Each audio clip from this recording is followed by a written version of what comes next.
So, okay, well, you know, I probably hate to put you on the spot like this, but Yeah, um, but just really want to just pick your brain a little bit about specifically what you know about the cyberpunk genre. Is that so many hmm. people, they were mainly introduced by The Matrix, but once again, I know that this is one of those movies that was a little bit more my time. Yeah, it is a bit more like your time, and I feel like there's like things have to get a bit more specific to define like like cyberpunk from something like that's just like futuristic or sci-fi. hmm I mean, well, cyberpunk, literally the individuals who are the act of using virtuality in order to do battle with the corporate forces of high tech futuristic Earth. Maybe Yeah, that's pretty the. much has something to do with like a corrupt mega core, or like a bunch of like main characters that are basically like pretty similar to criminals. hmm Of course, a lot of people also tend to lump in Ghost in the Shell, which is really more about that, but cops. However, like one of my like absolute favorite movies that I love to watch growing up has actually been more nowadays, like been compared to like the cyberpunk anime, like Edge Runners, like, and that movie is well the Lego Movie. hmm That movie is the Lego movie out of Cyberpunk. Exactly. It's but instead of like like high technology, it's Lego sets. Say, based on the sandbox that stars Keanu Reeves. Oh yeah. Something like that. Well, Keanu Reeves is always completely baffling to me because, on one hand, he is in one of the greatest cyberpunk films, which was The Matrix, but then he was Yeah, I think also he pretty in. much got like the most famous for being John Wick, right? Well, not just that, but he was also in probably one of the worst cyberpunk films of all time, which is Johnny Mnemonic. Oh yeah. I mean, that's the Well, dichotomy of sometimes his the great career. actors can be in the bad things. Well, I mean, I remember a time when people really just thought he was the absolute worst actor, but he worked hard. He's gained a good reputation now, A very good reputation, which he deserves. and he gets to be Shadow the Hedgehog. Yes, of course. Not everybody gets to be Shadow the Hedgehog. Yep, not everybody, but he does. Yep. All right. So let's go ahead and let's start the video. This Also, by the way, somebody online like the pointed out that RPG like cat. Keanu. And in many ways, it's a very typical story. One day, an old man found a stray kitten in a library, and he chose to keep it as a mascot, and to keep him in gentle company. But this was no ordinary old man, for he was Bosch, the high elf headmaster of the Library of Dinah, a very not ordinary library dedicated to the goddess of all living knowledge. And before long, Bosch would learn that this was also no ordinary cat. Hello. Learning that the cat was intelligent, the wizard took it upon himself to teach him to read and write, and learn history and the ways of magic. He was quite taken with the lessons he got from games using cards and dice. And soon the cat grew into an adult, a scholar, a full-fledged wizard in his own right, and once and forever one of the most dedicated librarians in Denier. The wizard bestowed upon him a name in the tradition of all cat people. He who astounds with his immediately brilliant ideas, but the library wizards have taken to calling him Brainy the RPG Cat. And let me tell you, it hasn't been a bed of roses.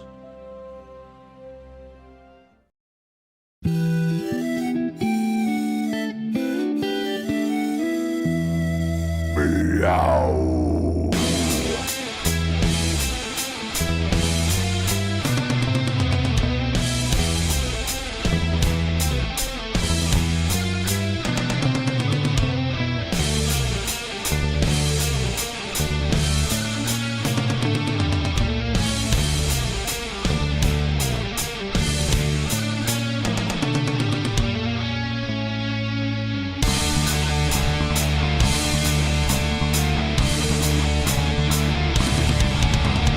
Fearless, Caddis is the raddest, has skills of the baddest.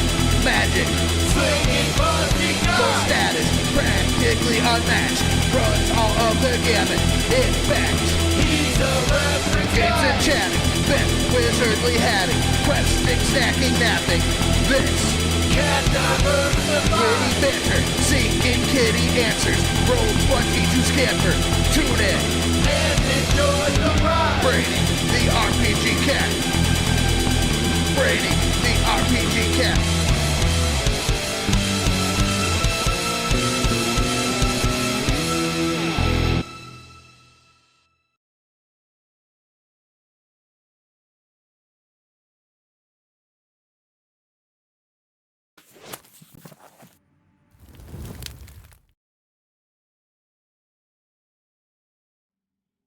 Alright, okay. Hello, cats and kittens, felines and felidae, humans and variant humans, and every race, class, and subclass. Welcome to another episode of Brainy the RPG Cat. We're doing another RPG game review. Usually I'd say book review, but you'll probably see in a moment why. I'm not directly calling it a book review. Yeah, it kind of gave me a heart attack when I first saw it. Yeah, so... once again, is that when it comes to this review, is that we have Manche, Manche.BSKY social, Blue Sky, to thank in order for this suggestion for a review. And so... Yeah, shout out to them again. They're coming in clutch for us all the time, seems like. Well, I mean, so we're just going through the short list of the RPG suggestions that they had done. And... it's also significant to note that he has been not just a supporter of our current hashtag, which is Play Something Else, but also a supporter of the hashtag RPGLatAM, which is his small online collection of RPGs that were created specifically by Latin American creators, writers. Yeah, very impressive. Etc., etc. So, and that's precisely what we're going to be looking at right now. Is that this is? Yeah, I need a slightly better zoom in here. Okay, Cyberpunk by Emmanuel Mello, and so this is. And by the way, do not worry. This is not Cyberpunk 2077, so don't worry. You can rest easy knowing that's not that. Yeah, that video game does not have is not contractually obligated in order. I believe it has killed many video game consoles everywhere. Mm-hmm. But it's not the be all and end all of the cyberpunk genre. Yes, exactly. Hence, what we're reviewing today.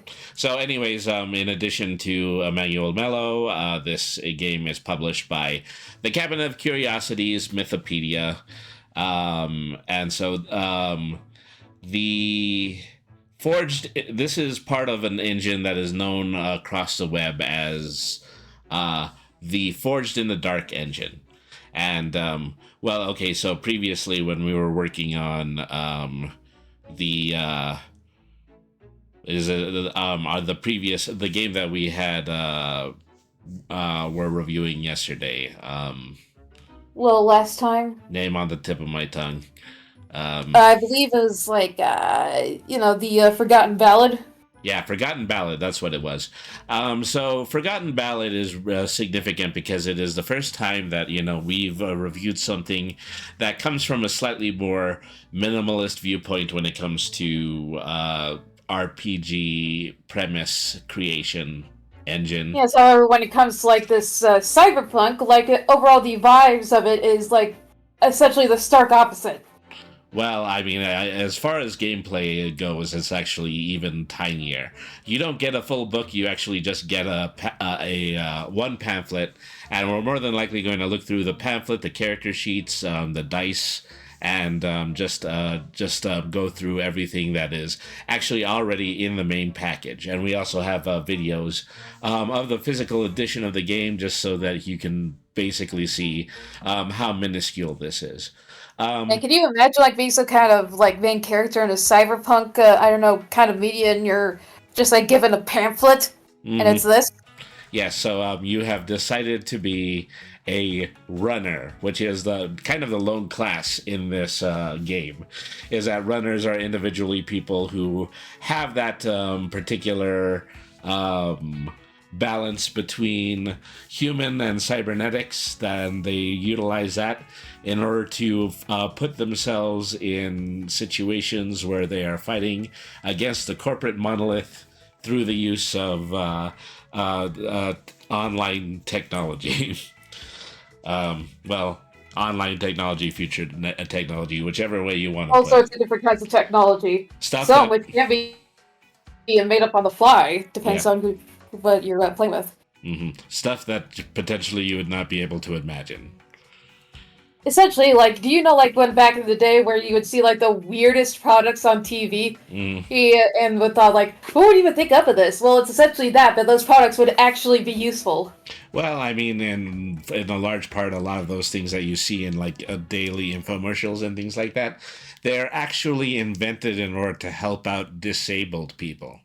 I mean, try to make some money off of the back end when it comes to that, because this is a capitalist society. But for the main part, it's really just Well, because again, it's sort of, like, pretty similar, because still, like, cybernetic implants, has, could help a lot of, like, people who have quite a few, like, disabilities. yeah.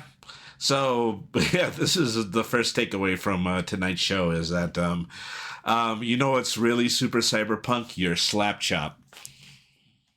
Oh, yeah. Just put it under the slab chop, press it down, and you instantly got the perfect portions you need for your recipes.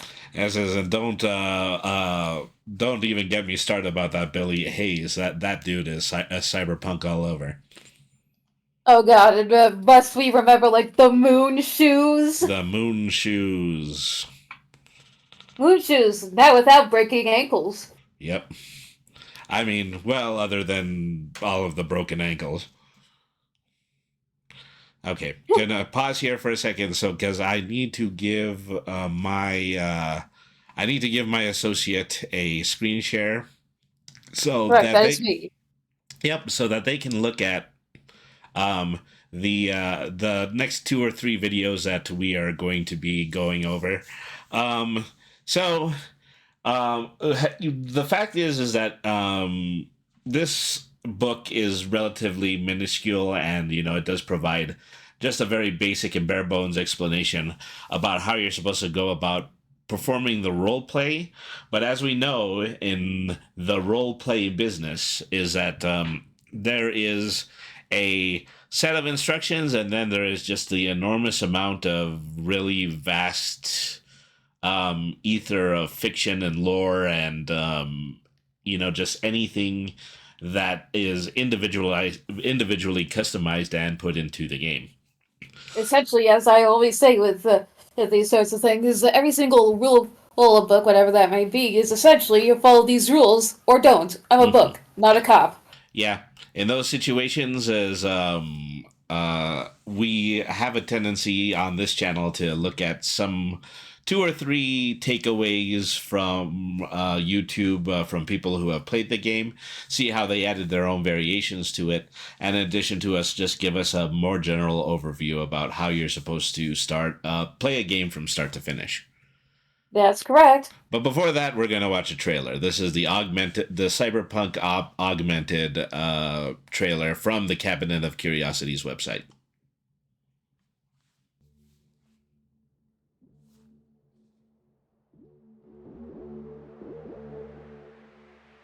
Well, isn't that a lovely thing to see? Yeah, like as soon as you wake up or something. Well, for those of us who actually do pretty regularly fall asleep with their virtual reality helmet on. Yeah, and also who probably has a couple computer systems ingrained into our biology. I mean, what we're doing on this channel is also not uncyberpunk, because we're just taking on a particular online persona in order to disguise who we really are for the purposes of involving ourselves with our audience. Yep, that's right. We love deception around here, folks. All right. So, once again, is that this is probably what we have mainly from the main company, that helps to describe what is actually going on in the role play. And overall, like in general, like what logic is being worked with here. So the total of 8 brochures in one booklet. This is what the physical media version of the game looks like. Yep, that's right. Yep, that's right. And so what's really significant about the physical version of this too is that those character sheets that are inside the manual, they are surfaced so that you can be able to draw on them using wet or dry erase marker. So you're even in a situation where your character sheet is not something that needs to be permanent. Yep, correct. Okay, so once again, this is another video from Cabinet of Curiosity. This is the official unboxing video of the Cyberpunk Augmented Edition box set. Yes, sir. This is CBR+PNK, a tabletop RPG where you play as a team of cyberpunk runners. It's some pretty cool looking packaging. Let's run in the shadows of a gritty, ultra-violent world. The game features a streamlined version of the acclaimed Forge in the Dark system, here tailored to run one-shot sessions. The box set contains 12 separate brochures, with all you need to play from rules to character sheets and scenarios. The core rules for the game are included in 2 pamphlets, the GM Guide and the player-facing runner files. Framework brings GM guidance and advice, and also rules for short campaigns. With Plus Weird, you'll build scenarios where magic works side by side with tech. Predator puts you on the run across a lunar colony trying to escape the collapse and the vicious hunter. Mind the Gap is a scenario for introducing new GMs and players to the system. Cyberpunk Hunters brings new rules for powerful menaces, while Moonrise Megalopolis is a micro-setting inspired by the Sprawl trilogy. And even the box unfolds to show examples of cyberware and bio-augments for your runner.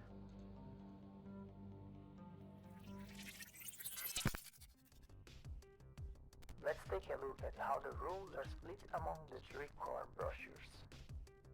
The core rules are a streamlined take on the Forge in the Dark system, where you roll dice pools and get the outcome according to the highest die. The game suggests a 3-act structure for high-octane one-shot sessions that are explained as soon as you open it. Inside, you learn how to do the action rules, threat and effect, progress tracks, glitch dice and everything else. The runner files doubles as character sheets and player aids. In there, you'll find a quick guide to build and play as a seasoned runner on their last mission. CBR+PNK doesn't use playbooks. Instead, it leans on approach, skills, and augmentations to set characters apart. Also, the runner files are completely dry erasable, and the box set comes with 5 of them. And finally, you can use Framework to draw inspiration for consequences of different types, get a bit of extra GM advice, sample threats, and an entire new mode for playing short campaigns with 4 to 8 interconnected sessions. On the back, you'll find a useful table to build runs and a summary for 3-act game structure that you can have in front of you for quick reference.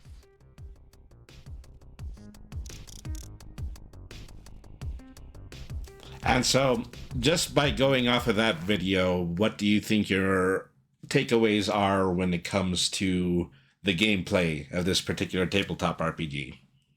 It seems like to me like it can be very open-ended, and you can basically do whatever you would like to it. Like you can make it as simple or like extra complicated. This special box set has like 2 or 3 pamphlets that I did not get in the digital edition, and those are the pamphlets that had the pre-made stories in them.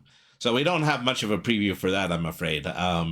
But Yeah, but that's fine. It's what DMs do, right? Basically, make a story for the players to play out. exactly. And so everything that we've been able to glean about, the world building is really just kind of left up in the air for the players to decide. All they're doing is they're kind of working slightly off of the us versus them type of mentality that Yeah, we the always. sort of kind of trope of cyberpunk, like an evil megacorp sort of thing. And so that you have just the ability to craft and create a lot of creative writing scenarios just based on that. Um, Basically. And so I think we've gotten a pretty basic idea of how how this game is built to be played. Particularly when it comes to character sheets, it's just a matter of filling in a bubble, crossing off a checkbox to make sure that you have that ability, and then you can wipe off your character sheet and then just craft another character in another playthrough. Yeah, basically. So the other element of it has to do with dice rolls, and in the video they talk about the single highest point die, which is going to be a little bit clearer once we start going through the how the engine is played. But effectively, this is a situation where you are allowed to enhance the total number of dice you have based on what your skill points are written on your character sheet. Is that Oh, ordinarily? alright. I guess that makes sense. So, your most basic skills, you'll roll 1d6. Probably your more elaborate ones, you would roll 3 or 4d6. But Makes sense to me. even in a situation where you roll 4d6, you're only going by the highest number on the die plus your character's, +1 based on the character sheet. So, if, for example, is that in a situation where your character just happens to be really good at hacking cybersecurity, you would roll 4 die. The highest one, the highest die roll it happens to be a 5, but you also get to add a +1 because of your proficiency in that skill, which would give you a 6. And yeah. And so we're going to go a little bit more about this. So this is a video that is about Forged in the Dark. And so as we've already said, that this game is a spin-off of Forged in the Dark. This video by itself is something about something in the neighborhood of 50 minutes. We're not going to be watching the whole thing. But this kind of helps to illustrate our point that, despite the simplicity of this game, somebody has given an enormous amount of thought to what they would do in their particular roleplay scenario. And we're going to go ahead and we're going to hear it straight from that person's mouth. This is from the Dungeon Noob's Guide, how to play Blades in the Dark and Forged in the Dark. And if you want to watch the entire video, then go to their channel and check out this video. Absolutely. So this is where you've been hiding out. If it isn't the guide, and what brings you to my little establishment? Looking to run a game? Role-playing YouTubers love to do role-playing YouTube. I don't do that stuff. Yeah, and we essentially do go on and off for several periods at a time. We do tend to disappear, show up, disappear again. Gosh, I'd like to have a Crystal Skull bottle. Of course, I don't drink at all, so I have to figure out what non-alcoholic beverage would have a Crystal Skull bottle in it. Or you could have a Crystal Skull jar and do things like put candy in it. Yeah, why not? Yeah, sounds like a good idea. This wasn't a trad game. A literal sugar skull. Mm-hmm. I mean, a game Yeah, you saw what I did there. Yeah, I used to actually make those. layered and satisfying. Yeah, I had no idea how those would actually be made. I feel as though once you're done with the whole process, you really feel bad about the sugar. The sugar goes through a lot. A lot. Mm-hmm. Yeah, just end up as this skull-shaped amalgamation. Mm-hmm. Okay. Do you like crime? Do you enjoy heist movies? Do you have a penchant for gritty Victorian punk fantasy settings full of occultish magic, ghosts, demon blood, and more? Honestly, if you Perhaps. any of those, I feel you'll more probably creative and enjoy Blades attractive. in the Dark, a fast and Yeah, deeply considering rewarding both take from John both Barber, confused, who I scared, would say and is excited. one of, if not the most talented game designers of this last decade. I could do an entire series on Harper's contributions to Titterpigs, but for now, we'll just talk about what many would say is his magnum opus. First, let me clarify some stuff. This video will focus on how to play Blades in the Dark, but learning Blades in the Dark will also teach you most of what you need to know to play many Forged in the Dark games. Ah, there it is. Much There it like is. my Emmanuel power Mello button, Yep, Cyberpunk. there it is, there it not is. Every Forged in the Dark game uses all the same mechanics, but if you know how to play Blades, you've probably got 80 to 90% of what you need to know down for a lot of these other games, though no promises. You know, doing the crossover with Asphalt by Trouble, that would actually Apocalypse make a game pretty good technically, but environment. is different enough from them Plus, that Scubby how to play Villainy. Powered by the Apocalypse video will only just get you the most basic foundation for Blades. It's like layers of Essentially like helping but Cyberpunk not and Mad Max, like it typically also, go hand in I am hand. sure you're seeing how long this video is. I sure am. I've made a huge mistake. Blades is both a fairly simple system, but with layers of complexity. My goal is to teach you all of the basics to get you into this system so that you can comfortably play in or run it. However, there is no way I will be able to cover all the quirks and details. Don't let that worry you. You can very easily start playing Blades in the Dark with just the foundational rules, and then gradually add the more detailed mechanics and rules as you encounter them, such as how you handle roles for a character who's in jail. I don't want to overwhelm you with too much information. I also don't want to have to write and edit a 2-hour-long video, especially with how long it's been taking me to finish this one. Seriously, bit off more than I was prepared to chew with this one. You can bail yourself out next time. I've never admitted to a mistake. Blades in the Dark takes place in a fantasy setting in a post-industrial city called Duskval that feels like a cross between the fantasy steampunk city of Dunwall from Dishonored and the grimy streets of London from the show Peaky Blinders. The players are a crew of rapscallions who will do whatever it takes to make some money, claim some territory, and beat out the other gangs in the city. I mean, this is the non-technological form of cyberpunk. It's just like regular punk. Yeah, so It's either that would be Victorian punk. when you're a bunch of, you know, UK Uggo gang thugs in on the streets of London. Oh wait, British punk. Okay, so this Although the is themes would be pretty similar, doing anything to make some money, and like dealing with rival gangs. Mhm. That would be a pretty synonymous of what you would expect in like, cyberpunk-esque game.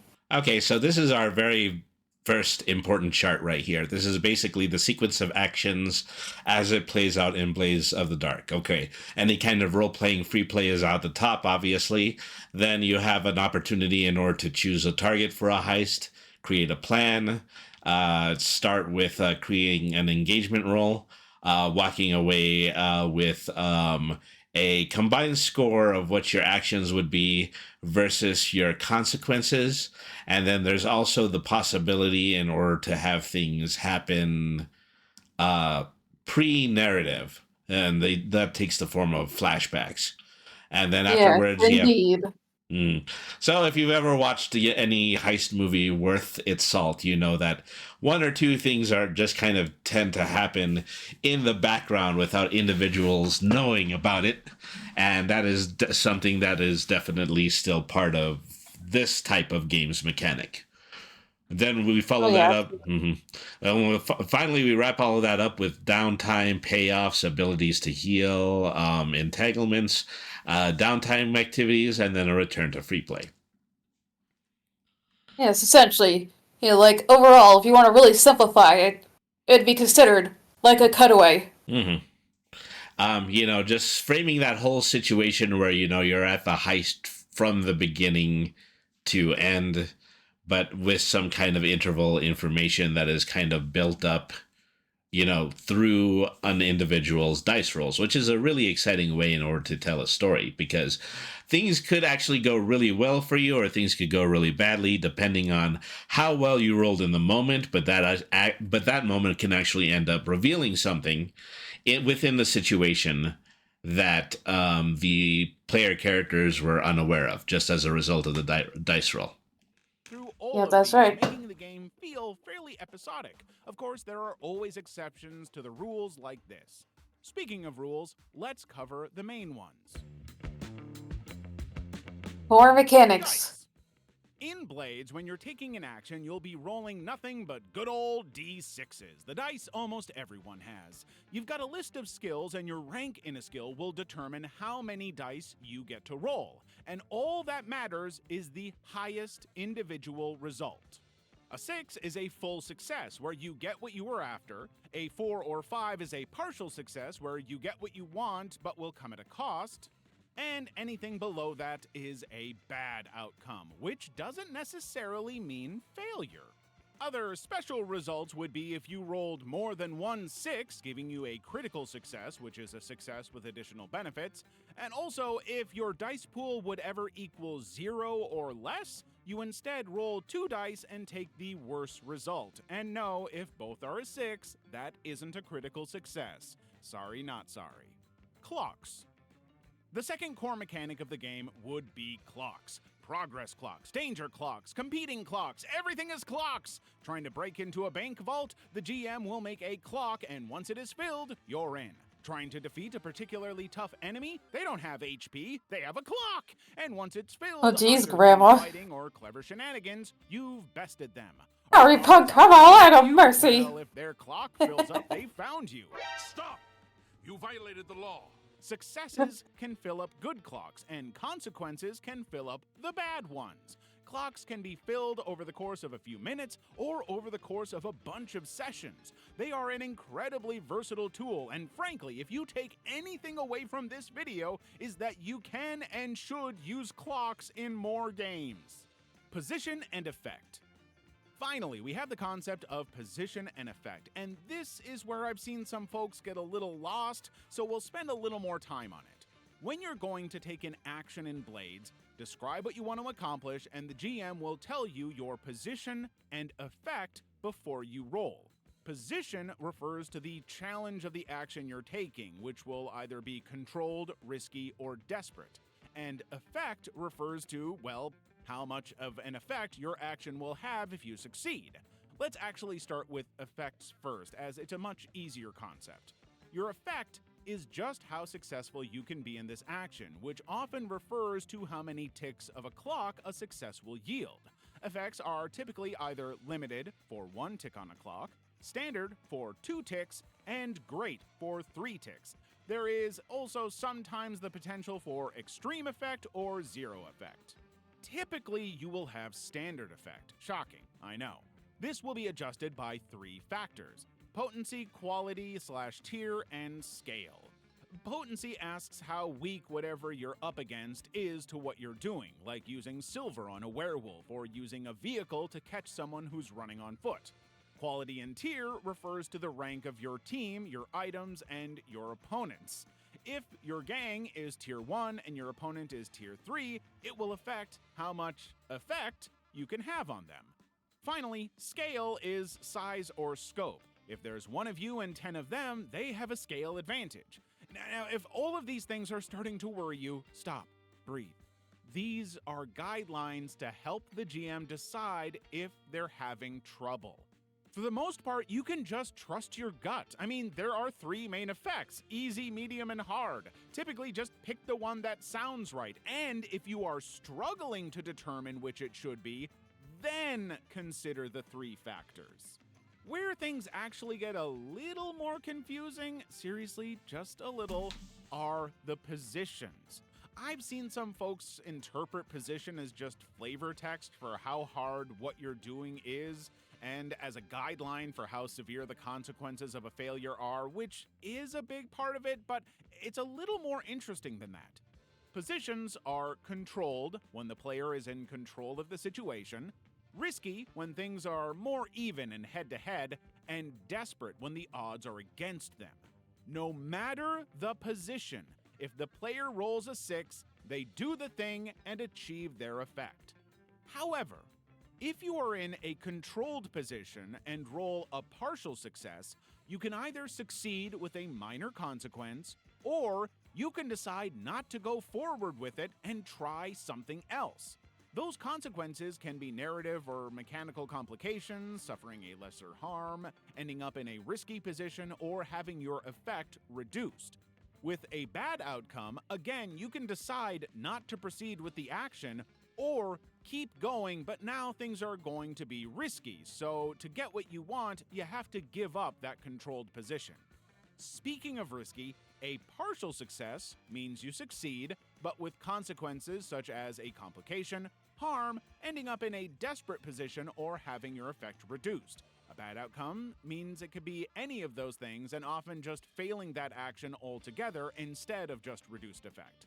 Finally, a desperate position is not unlike a risky position, just with more severe consequences. So we really should take a moment to define consequences.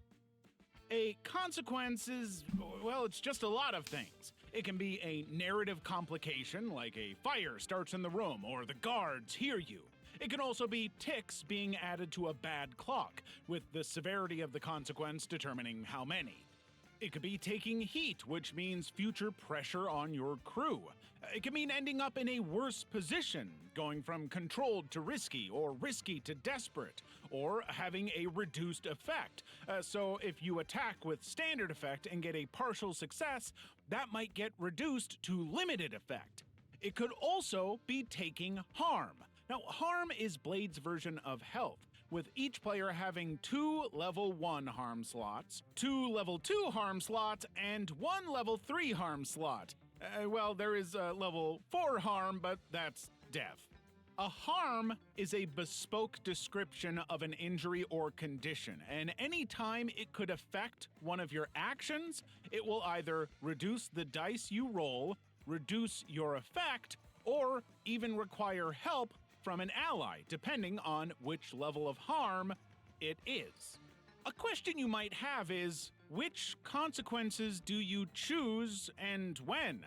And the answer to that is, use your best judgment. A GM might even want to ask the player what they think is most fitting.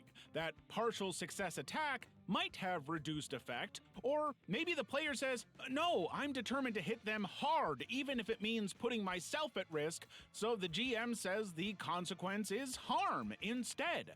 The GM can also say there are multiple consequences if it makes sense. But don't worry, players, you have ways to resist these consequences that we'll cover once we better understand the character sheets. Otherwise, consequences, done. So. Okay, so just kind of going slightly back in over how we've already determined. Okay, first things that we have to consider is that we have to consider what our position and effect is, what kind of advantage that we have that we're trying to do to perform a specific sort of action. The difference between possibly opening a safe while with your feet on the ground or having to hang upside down from a fire escape. Yeah, a lot of this has to do with your environment. Like, where are you? Are you surrounded? Are you currently being really stealthy? Are you in your element? Things like that, etc. Mm-hmm. Yeah.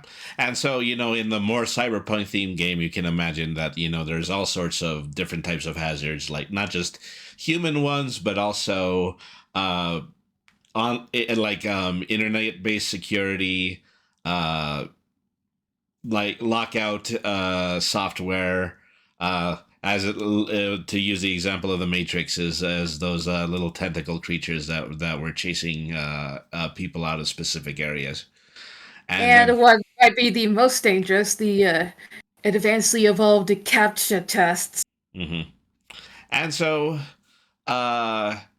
the main takeaway here is that, you really have to, whenever somebody is attempting to do something, as the GM, you have to be the person who is calculating the risk of what they're doing in just a very broad general sense.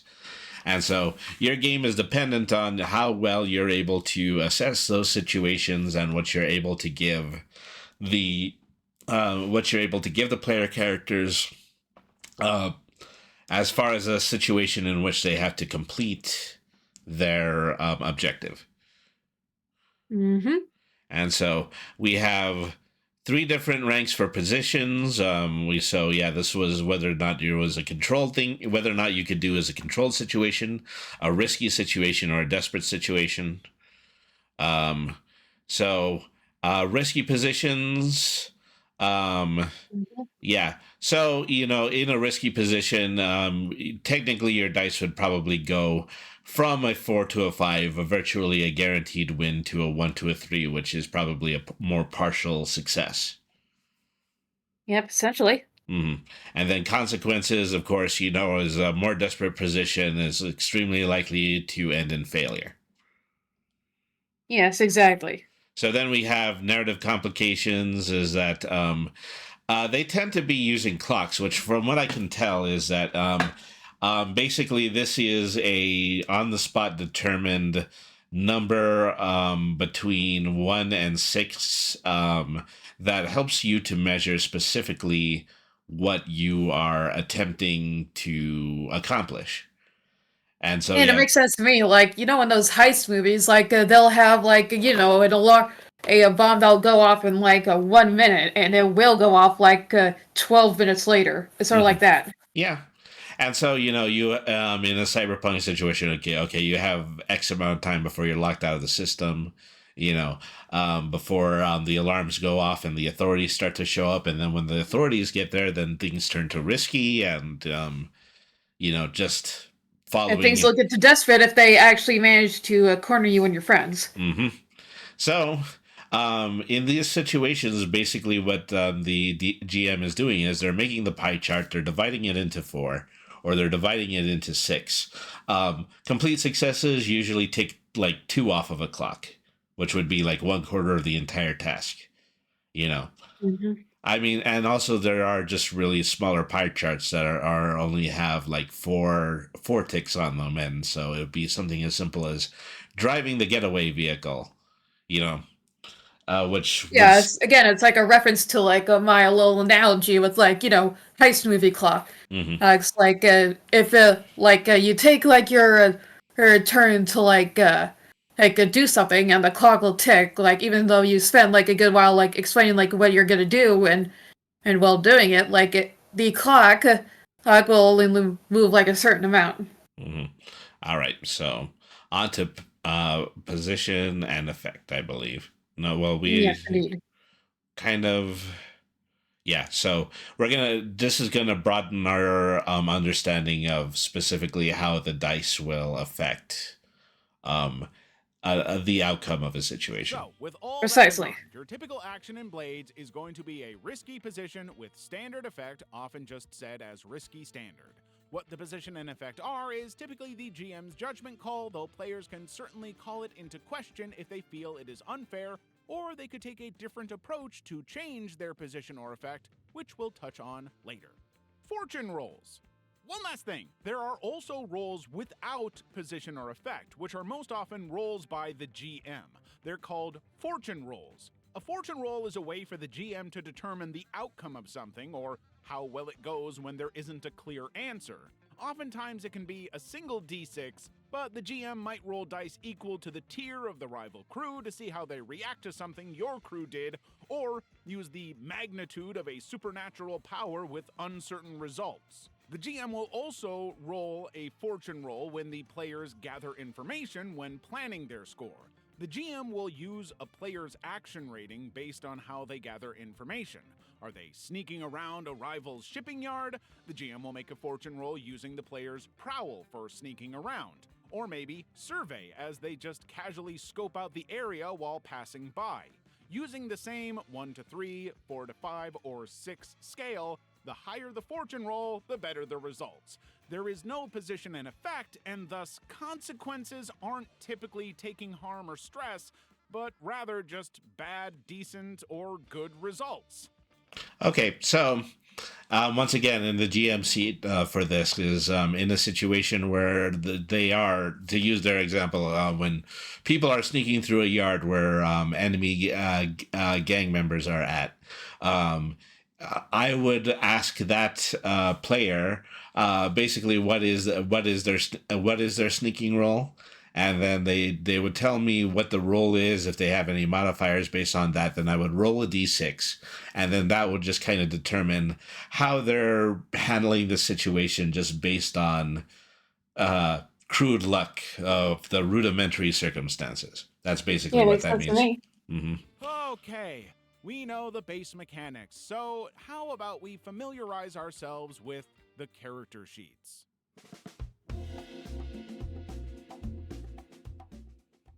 Oh my gosh, so many words and tiny shapes. Ugh. Oh, that's better. Okay, let's tackle this one section at a time. Description. First, there's the name of the playbook. This is like a class, and it even gives you a handy little description by each playbook name. Nice. Your playbook will determine what special abilities and items you have access to, what actions you start with ratings in, and how your character advances through play. Next, your character has a name, and since you are a criminal, you probably should have an alias. Like, my name is Klaus von Hohenlohe, but my alias is The Guide.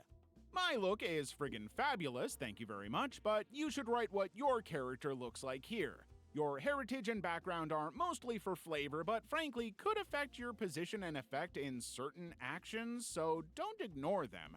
They might require learning a little about the setting to fully appreciate, though, and this video doesn't have time to dive into all that. Now, your vice and your preferred purveyor of that vice. How does your character unwind and de-stress? This isn't just for flavor, by the way. It's actually pretty important because stress is bad. Stress, vices, and trauma.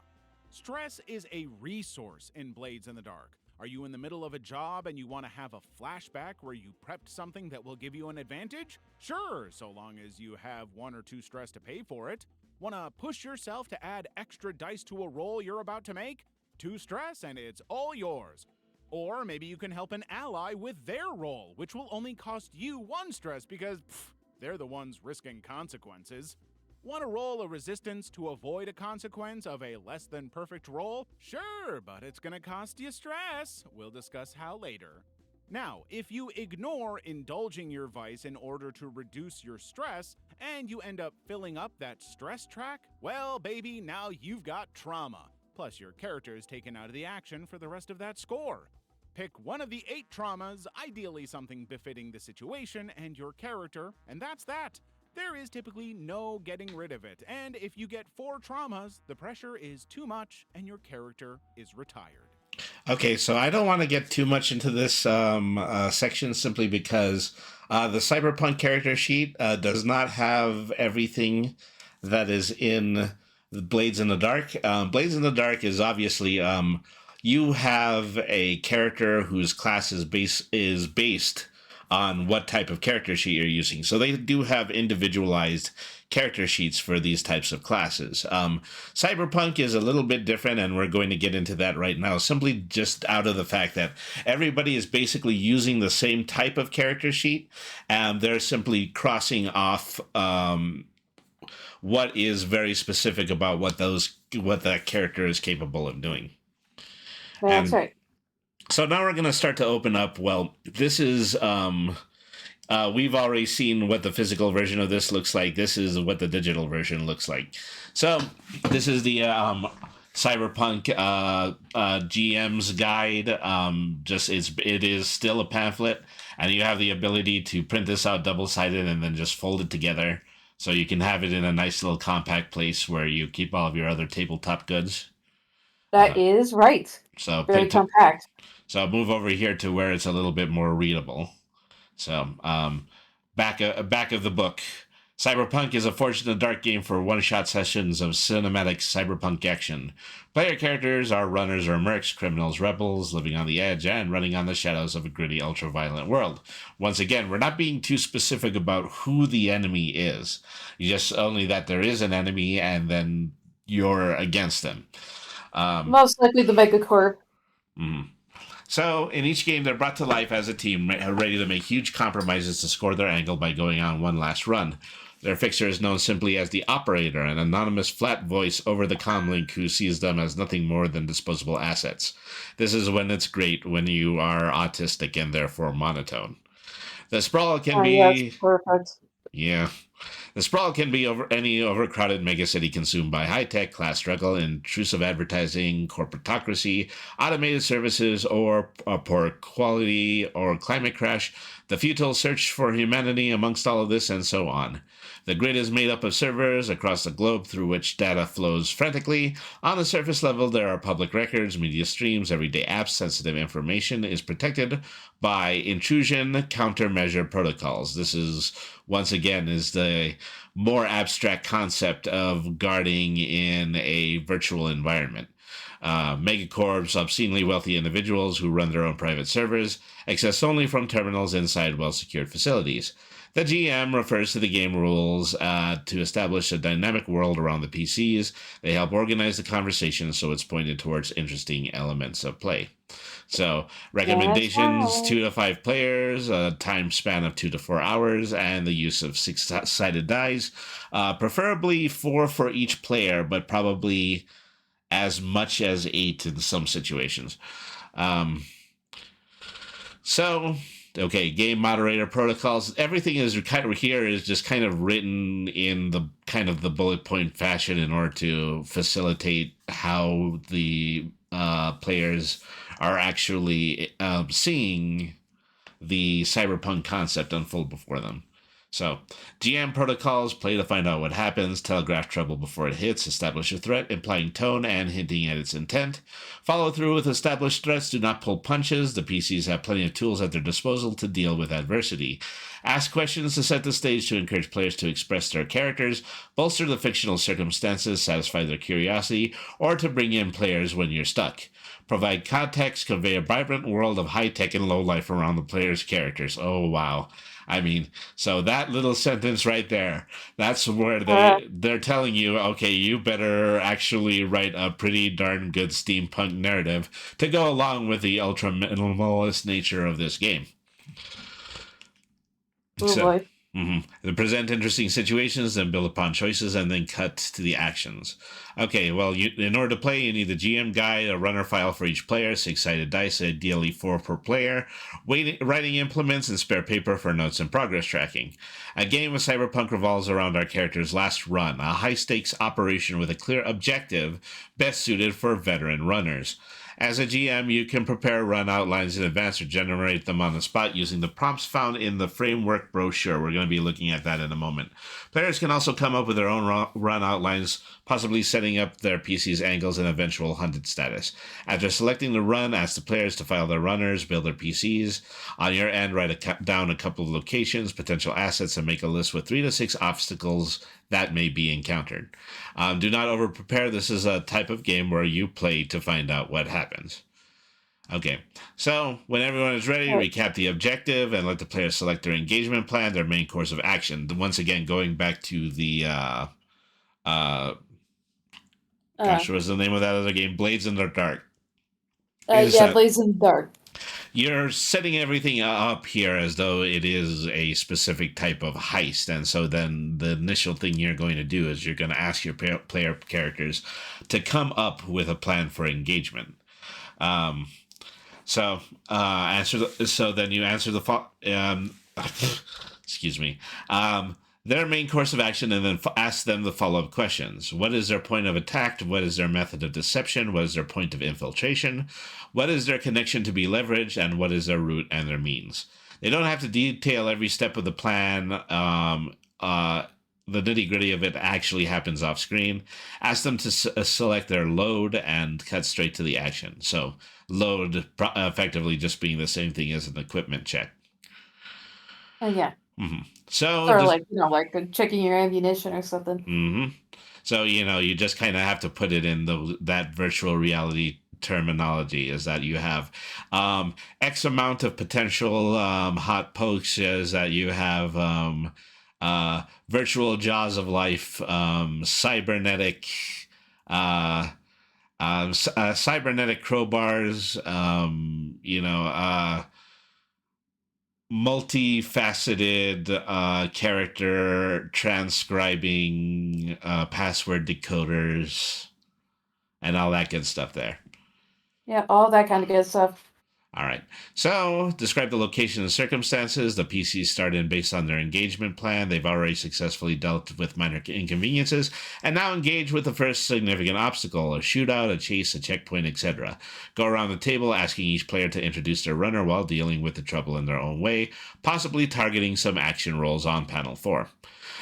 Build upon their actions, and as they get closer to the objectives, you should have enough to put them in a spot, reveal a twist, possibly challenging the PC's priorities or interests. Maybe the data they were stealing is the first known awakened AI. The rogue synthetics show apathy towards its creator. This gig's client is revealed to be the runner's common enemy, some shady organization that is also interested in the target. The final obstacle can be a resourceful individual, a resilient machine, a difficult choice. When the run's objective is concluded, successfully or not, wrap it up and then fast forward to the epilogues. Log off, the players receive their reward or their bad news if they failed, and now we see how they leverage it to score their angle. The outcome of their epilogue is determined by an angle roll, which is on panel 7.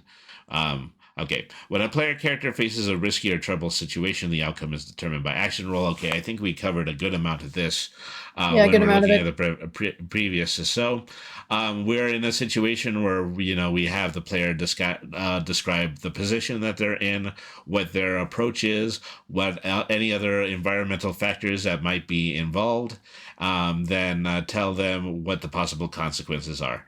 If any or both sides have edges on distinct aspects of the situation, they will then inform what the threat and effect levels can be expected. Otherwise, use a standard level 2. So we're using slightly different terminology when it comes to these sorts of things, but I can definitely see, edges effectively being clocks, and then, actually levels being clocks, and then edges being just elements in which that you can allow the player to apply some bonuses. Yeah, I can see it. Mm-hmm. So the player can then raise both threat and effect simultaneously to prove their effect at the cost of a worse consequence, or vice versa. Players gather their dice, a number equal to their approach and skill ratings, add bonus dice from push or assist. If ending up with 0 or less dice, they must roll 2 dice and then keep the lowest. So, that's just kind of creating your own disadvantage in the event that you would have a 0. That is right. Okay, so the players roll their dice and then read the single highest result, judging the outcome on the table, whether or not it was a critical, the success with an extra benefit, uncover a secret, improve position, and pinpoint a bounty, or a success.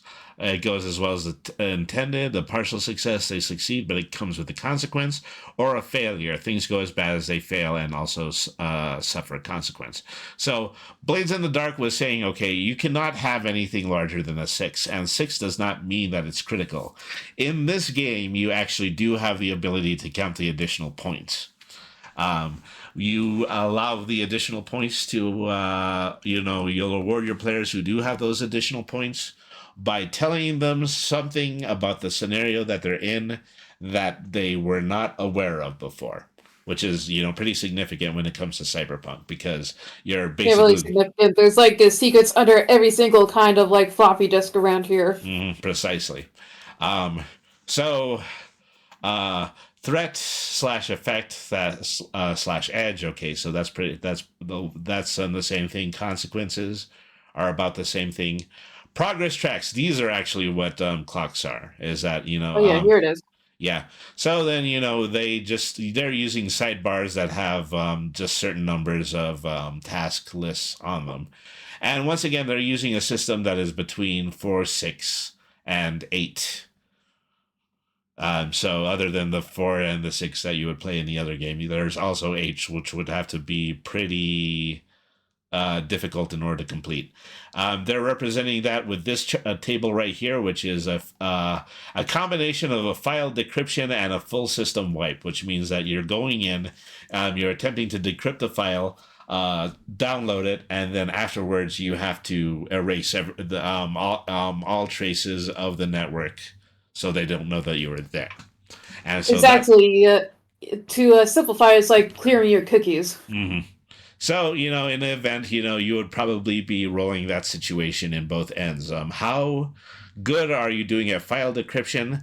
And is it possible that the full system wipe might actually happen before you're finished decrypting the file, which is going to result in the consequence that you're not immediately going to be able to read the file? Mm-hmm. All Yeah. right.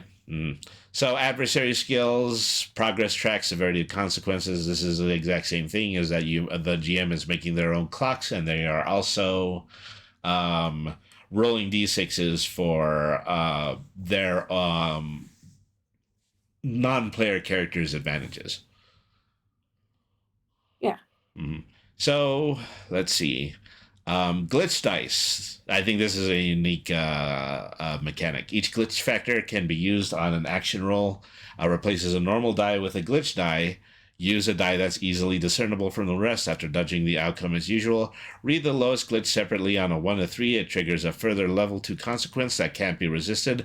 On a 4 to 5, the additional consequence can be resisted normally. So this is another calculated risk mechanic, is that in situations where you think you might be able to get an advantage by actually creating a glitch, you would use a different colored die for that. But it could go either way. On a 1 or a 3, it will be bad. On a 4 or a 5, it will actually be good. So let me see. Sounds good. So let me see. Angle rolls, approaches, depth, overlooked or failed, time restraints, capturing a bounty, found a stash of untraceable cred sticks, did a solid for Mr. or Mrs. Smith. If ending up, etc., etc. If ending up with 0 or less die, roll 2 die and keep the lowest. And so, yeah, then same type of player roll chart. And so that is effectively, that's what the end of the GM guide is. The last one just being the back page that I actually read first. And so, That is right. So that is the entirety of the rules. That's everything that you do and need in order to play this game. Is that So let me see. What else do we have here? These are runner files, and once again, this is what you are using for your character sheet. Except, once again, this one is also in pamphlet form. You probably print out a bunch of these and then pass them on to your friends around the table. And so this has some, areas that you can fill out, boxes that you can check. You could explain those out? I'm almost done with what I'm making. Yeah, all right then. Okay, so let me take a look here. So we're going to go, once again, we're going to go into the black and white, slightly more easily readable paper format of this so that we can... Yeah, slightly. Only slightly, though. It's a bit more readable. Okay. Yeah, just a bit more. Mm-hmm. It's yellow, it really hurts my eyes. Let me see. I'm trying to see if, one of these files is actually a little bit more descriptive than the other. No, unfortunately it isn't. So I'm going to have to, I'm regrettably going to have to read this out as though it is as though it's a pamphlet. Okay, so here you can draw a picture. Write down your cyber handle, describe yourself, convey what ultimately you run for, is that basic concepts for character motivation, to get out, to upgrade your life, to make them pay, learn the truth, look after them, and take a stand. Any character details you want to write, and then... that sounds like... It's kind of worded like if Tamagotchi was like an RPG. Mm-hmm. And so then you have your first clock right here, and that's the difference between whether or not you're in debt or whether or not you have credit. Yeah, so I assume like credits is like the currency here. So, player protocols: embrace cyberpunk life, go into danger, fall in love with trouble, use your stress, push, assist, resist, assist, act now, plan with flashbacks later.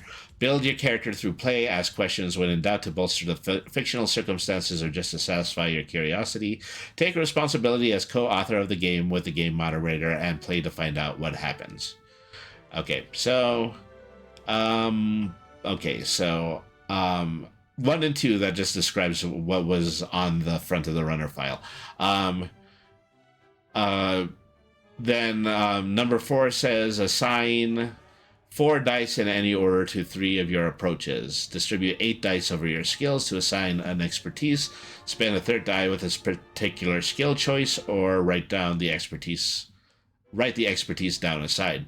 Body modifications of all types, cybernetics, biotech, and others, are widely adopted among runners. Define your starting signature augmentation by writing down its model or brand and an outline of its primary feature, such as racing legs. That's the example that they're using here, is that would obviously just make you be able to have a faster movement speed. During the run, you can declare additional augmentations or extra functionalities of existing ones as upgrades, panel number 8. Or don't pick up your gear just yet. It'll decide what you're carrying on the fly during the run. For now, just circle the list of the ones you're interested in. So we're going to move in a little bit more when it comes to the character sheet right now. So this, once again, explains action rolls and just everything that was in the previous guides. So basically, every single one of your skill points is determined by a single die. Your approaches, you would make a decision about whether or not you would want your approach to be aggressive, smart, empathic, or stealthy. And so each of this can be compounded upon, because you're going to add up to 2 glitch dice to this. Is that, once again, this is determining on whether you want to spend a point to have an extra glitch die in that situation based on what your character's approach would be. But of course, that can be risky in just the way that we had previously described glitch dice. Yeah, it makes sense to me. Mm-hmm. So you'll make a decision, which one of these 4 that you actually want to compound on, and then that'll determine how you use your glitch dice as this character. Expertises don't add dice points to a roll, but they will allow you to trade a dice for an edge and vice versa when they're applicable. So these skills are just organized into broad categories: analyze, athletic, close combat, coding, influence, piloting, range combat, rigging, scientist, streetwise, and attuned. So what the choices that you have here is that you can give yourself a +1 in one of these situations, but also you can give yourself a specific type of affinity for the ability that you can interact with one of these skills. Like analysis, maybe you're good at people analysis, and so you would want to give yourself a proficiency there, or situation analysis or information gathering. Then you would just kind of circle that one, and then that will give you the additional the additional specific skill when it comes to those kinds of situations. And they have them for every one of these: athletics, sprinting, parkour, swim and climb, close combat, brawling or with a weapon, coding, hacking, compiling, mining and scrambling, influence, performing, negotiating or intimidating, piloting, cars, bikes, choppers or drones, range combats, pistols, rifles, SMGs or throwing, rigging, electronics, robotics, heavy machinery, sciences, biotech, physics, chemistry, streetwises with politics, market or navigation, or attunement to spirits, artifacts, and places. And then there's just a blank space where you might be able to add just like an additional skill. That's probably at the GM's discretion. Like something that might not be listed here. Mm-hmm. So I'm gonna take a moment here. I need to pull up just the catalog of augmentations. So, as we had already said, is that every character is going to have 1 or 2 body augmentations. This is the base list for those augmentations.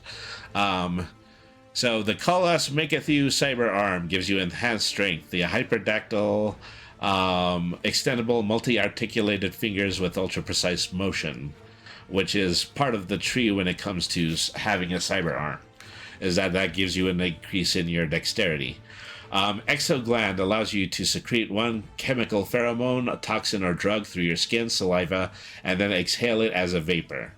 The Ashide robotic leg, lightweight and highly responsive racing legs, prehensile feet, modified feet with the ability to grasp like hands.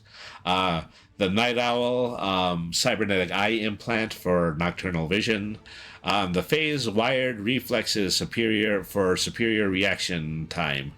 The Sigma visage facial morphing subdermal plates.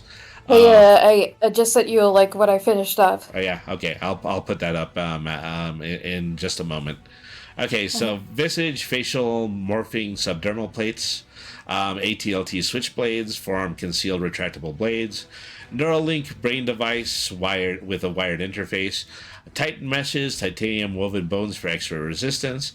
Electrizer, bioelectricity generator releases electroshock throughout the body, and high voltage discharges by touch.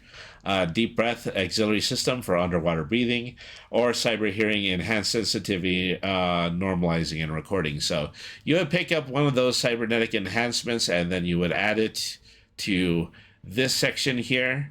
Then afterwards, you have the ability to choose how your, well, let me see. No, that's just for equipment. So equipment, as they had said in the pamphlet, is something that you're going to add after you make a plan with your crew, because you need to be carrying exactly the right tools in order to properly complete this job. Okay, so over here we have our stress meter. So just as the way that we have previously described it, is that any pushes that you do is going to mark one of these boxes until you reach a point of overload. This is another slight departure from the previous source material. When you mark your last stress meter, an approach of your choosing becomes permanently glitched and immediately incurs a complication, such as you're taking out of action, you expose the team's weaknesses, you make the team lose an advantage, or you damage or you overlook something crucial. While overloaded, you can't perform actions that would require stress. You would need to take a breather in order to relieve and clear the status. So, in situations where you actually do overload the total amount of points that you have for stress, you actually have to add a glitch die to your to your dice rolls, and that one is not necessarily going to be your friend. In events of 1 or 3, you're actually going to start compromising the mission. So then finally we have resistance and armors to convey how you're resisting to reduce the severity of a consequence. At the GM's discretion, avoid it entirely, or then choose a method. Mark and deplete either a special resistance, envision a defensive use for your augmentation. That means taking whatever you would have as your steampunk augmentation and then just using it in an improvised way, which actually, once again, is that, this is a situation whether or not the GM is going to allow you to determine that whether or not that's actually going to work out properly that way, and then once again assign it a particular type of grade, and then just allow the dice to tumble afterwards.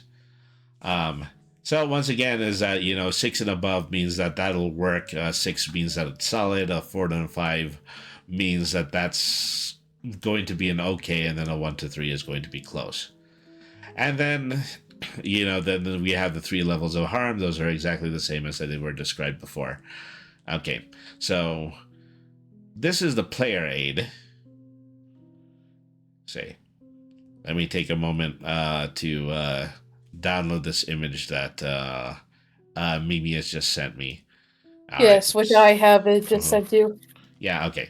So I'm going to take that, I'm going to put it aside, then I'm just going to describe this last part of the game right here.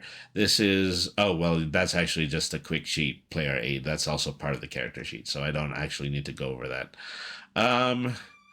Framework. Let's look at the PDF version of it. This brochure presents GM advice, in-depth examples of consequences, optional rules in the framework of campaign mode for Cyberpunk. If it isn't required reading, but it'll improve your understanding of the game and provide guidance for running it. So reduce effect in the event of this is made up of a lot of the mechanics that we'd already described. Reduce effect in a situation where you can't fully perform a task, then performance is reduced. Then you have to naturally lower the dice from a 5 or a 6 in that event. Then there's a chart for harmed. Superficial, dazed, bleeding, battered, confused, or lagging. Level 2, serious, sensory deprived, deeply cut, drained, panicking, low morale, or concussed. And then level 3, level 4, as though we've already explained, is that this is most likely what's going to result in death. Lethal, compromised vital organs, loss of a limb, core wiped, electrocuted, or drowned. Okay, so then let me see complications. Lost opportunities. Game moderator advice. Action is always considered from the player character's perspective. Don't inflict a consequence that negates the outcome of a roll. Start or take the progress track whenever it feels right. Make sure that they are visible so everyone can keep track of what is happening in the fiction. Give each NPC or faction a concrete goal and preferred approach. Don't say no, just make it more complicated, riskier, costly, etc. Prioritize different choices over difficult tasks. When in doubt, you can safely skip over steps 2 or 3 of the action roll and assume the standard level for both T and E. Have the operator frequently check in for status updates to evoke a sense of urgencies. For a grittier game, make resistance and armor reduce the severity of most consequences instead of avoiding them entirely. So, I mean, that's really just, that's a gimme to people who are playing the game, is that if you have the opportunity to just say that, okay, you have armors, you have protection against certain kinds of actions, then those individuals don't have to actually have to deal with those specific types of risks. Okay, so there's just a short list of possible enemy types. Burnt Pistons as a rival gang. Corp security. Obviously, individuals who work for the Corp. Poison, a rival hacker with a neutral link defensive deck and light weaponry. Task Force, a paramilitary elite squad. A Dozer, a bipedal drone enforcer. And then this is an example of how to build a network using the task list. Okay, so Artemisia 1, a basic network, contains a basic firewall, which requires 6 ticks, traces and clocks intruders, deploys an ICP. Encryption requires 4 ticks that will cloak a local database, or the ICP intrusion countermeasure protocol attacks the brain directly. And then there is an example campaign here. But, I'm not going to go into that because this is probably the one thing that we can preserve when it comes to potential spoilers. And so that is really just kind of the game in a pretty broad stroke. Is I think it's entirely effective in what it is attempting to do. Is all you're doing is you're creating the you're creating the framework in order to create a cyberpunk adventure, and you're following through with your ability to play the game by setting up those task lists and just allowing the players to gauge their success using their D6 rolls. Okay, so that is that. Okay, so this is the contribution that my sidekick regularly makes to every single one of these streams. This is the original that is character. Correct. The original player character that they had made for Cyberpunk. Is if you would like to go ahead and you would like to start describing this individual. Yep, essentially she goes by Twizzle, and her main weapon there is what's essentially a minigun, but instead of shooting like high caliber bullets, it shoots bursts of concentrated electroplasma. Mm. So, well, just kind of going off of, cybernetic enhancements in the previous kit, I would probably allow you to have something like that. But, it's also, it would have to be directly tied to your weapon skill. Oh yeah, think about that. You see, like, she has that Electrize cybernetic enhancement, which she intentionally uses to power up her weapon even further. And even more fun fact, it's pretty much part of her hair. Her hair is pretty much a conductor of that, and like her 2 pigtails in an emergency can be used as generators of electricity. And so, yeah, that's as I had previously put together, is that that is the cybernetic enhancement, combined with the possibility of using it as a weapon. Yeah, exactly. And what makes this just hilarious is that this means that like her hair is fake. That's all electrical conduit. So technically, without that kind of electro weave, she's bald. Yeah. This is what you have decided to do for yourself in order to be successful in the hacking game. Yep, and specifically the kind of run and gun, an ultra destruction fan kind of thing. It's a small price to pay for incredibly powerful electro minigun. So obviously, I think this person would be in the enforcement camp. Yep, and when it comes to like a backstory, Yeah. I pretty much hold on.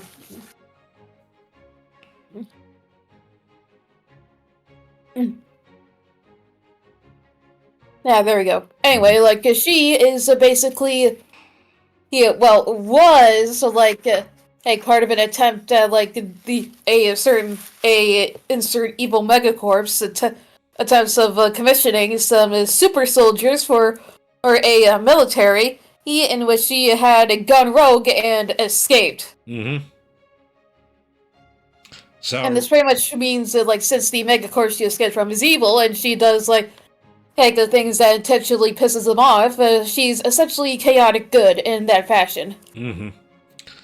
Yeah, that definitely sounds cyberpunk. Truly spoken. Yep, like essentially. That. I'm looking at her feet right now. Is that I'm assuming that those are platforms with her feet fully on the ground, and then one is arched. Yeah, upward. those are in fact platforms. Kind of work like heels. Yeah. So because you have the one on the left is facing towards us, and then just the one on the right is turned inward. As I remember having a bunch of Turtles action figures that looked exactly like that. Yeah, and also, like, with those platforms, I would also, like, have them be, like, some kind of form of, like in the grand, like, magnetic Heelys, if that makes sense. So she can pretty much rollerblade, like, up walls and stuff. All right. So, well, that is an explanation of one or two different enhancements. Yes, exactly. So, yeah, we're still within the role of the brochure. Yes, exactly. Wear Heelys to escape your feelies.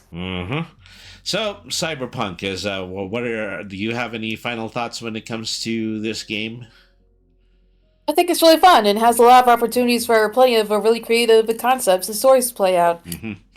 So, from my opinion, as a game master, if you're in a situation where you actually might be in a pinch and you have to run a game at a show or something like that, this would really just be great to have in your pocket, because then you just have the ability in order to have this coupled with the narrative that you had written, and then you'd just be able to run a game on the fly. You'd even be able to pass your players at a convention, like the laminated character sheets, so that they would just be able to mark themselves off, and then you can erase them later and then use them with another group. So yeah, essentially. This game is, just as far as convenience is concerned, I do think that this one is a little bit more easy to deploy than, what was the name of the previous one again? Blades in the Dark? Or... or was like the last one that we previously Yeah, like looked over, in which yeah. case Forgotten Ballad. And yeah, Forgotten Ballad. I almost said Enchanted Ballad for some reason.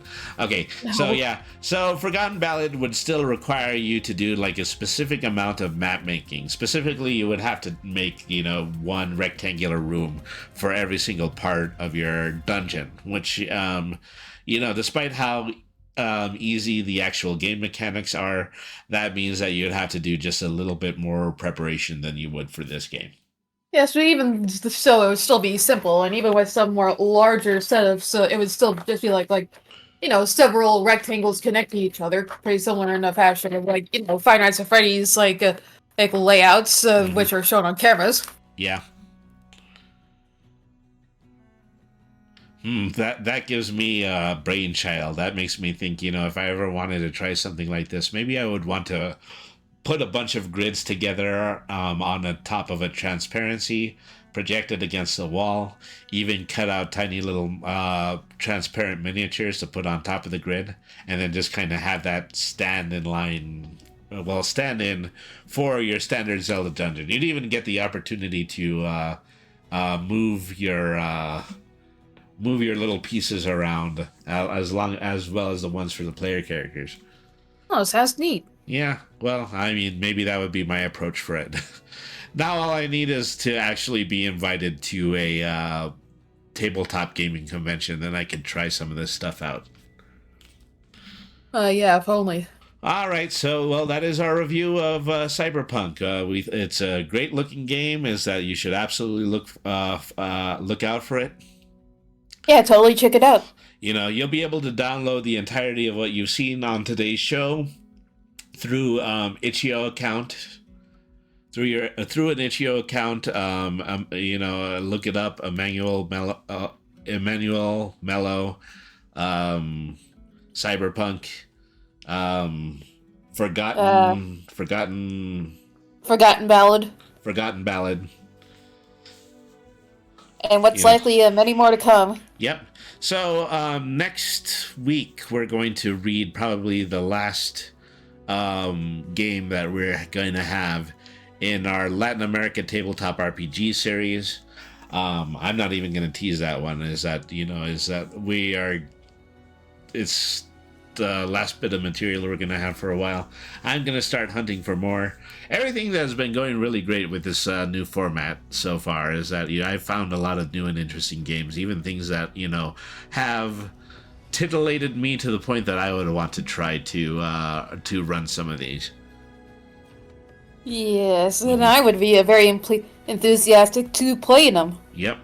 All right, so that is the end of our book review. We're going to go ahead and we're going to just get on to some casual gaming for the rest of the stream. Tonight, we are going to be playing, another game that helps me to indulge in my seemingly endless info dump about the Teenage Mutant Ninja Turtles. And this game is Teenage Mutant Ninja Turtles: Splintered Fate. Mm-hmm. A game that I was really happy to find because essentially, we all know what my standing opinion is when it comes to roguelikes. There's only one or two truly good ones, and one of those aforementioned truly good ones happens to be the series with the thing, the Hades series. I love Hades. And so Hades, is probably what most popularized the genre. It's all about top-down, 2.5D, one-on-one melee fighting against all of your opponents until you actually get the opportunity in order to escape the bowels of hell. One of my all-time favorite games. But, the one major drawback to Hades, though, it's not multiplayer. Oh. So even though that this game is really not going to reinvent the wheel when it comes to roguelikes, it does have the very distinct advantage that I can play this in a co-op with my co-host here. That is right. That's me. And honestly, what else could you want? Yep. Who could ask for anything more? Let's go ahead and let's get started with TMNT. Exactly. Playing with one of your friends and just having some good old fun. TMNT Splintered Fate. A game that was originally on the Apple Store. No, of all the things, the Apple Store. Yep. As I don't know, they do some cool stuff every now and again. Yeah, but then most of the times it's like incredibly disappointing things like, that one complete and utter illegal hey, Cuphead clone Rubber Hose Rampage. Yep. One or two things that you wouldn't actually see on any other platform, like Nicktoons Tennis. Yep. Other things that you would not really expect anyone with any sort of mind to be interested in. Okay, so creating a private run. Do we want this to be based on my save file? Because I only have like some upgrades on Mikey right now. Yeah, might as well. All right.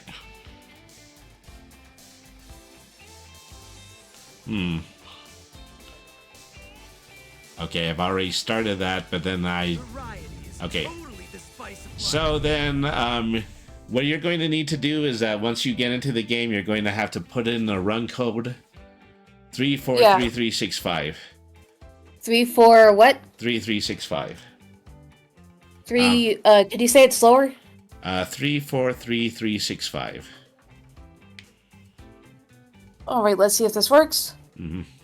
It's invalid. No. Okay. Let me share my screen with you again. Alright. So I know that at this point, yeah, the browser screen is not.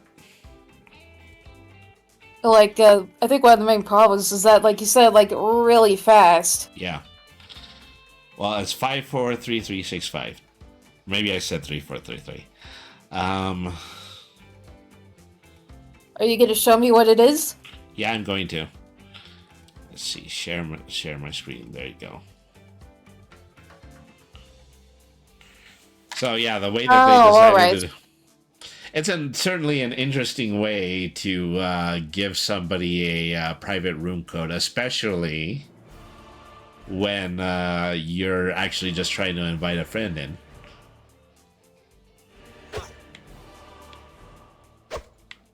Alright, I believe I am joining right about now. You're gonna pick a title, and you're I have picked a title. You're gonna be Donatellis. Yes, Donatellis. And well, you're gonna be Mikey, even though the personalities of these girls is the exact opposite of our actual personalities. So yeah, we're not the does that make me the QB and you the brainy? At least in this run? I guess.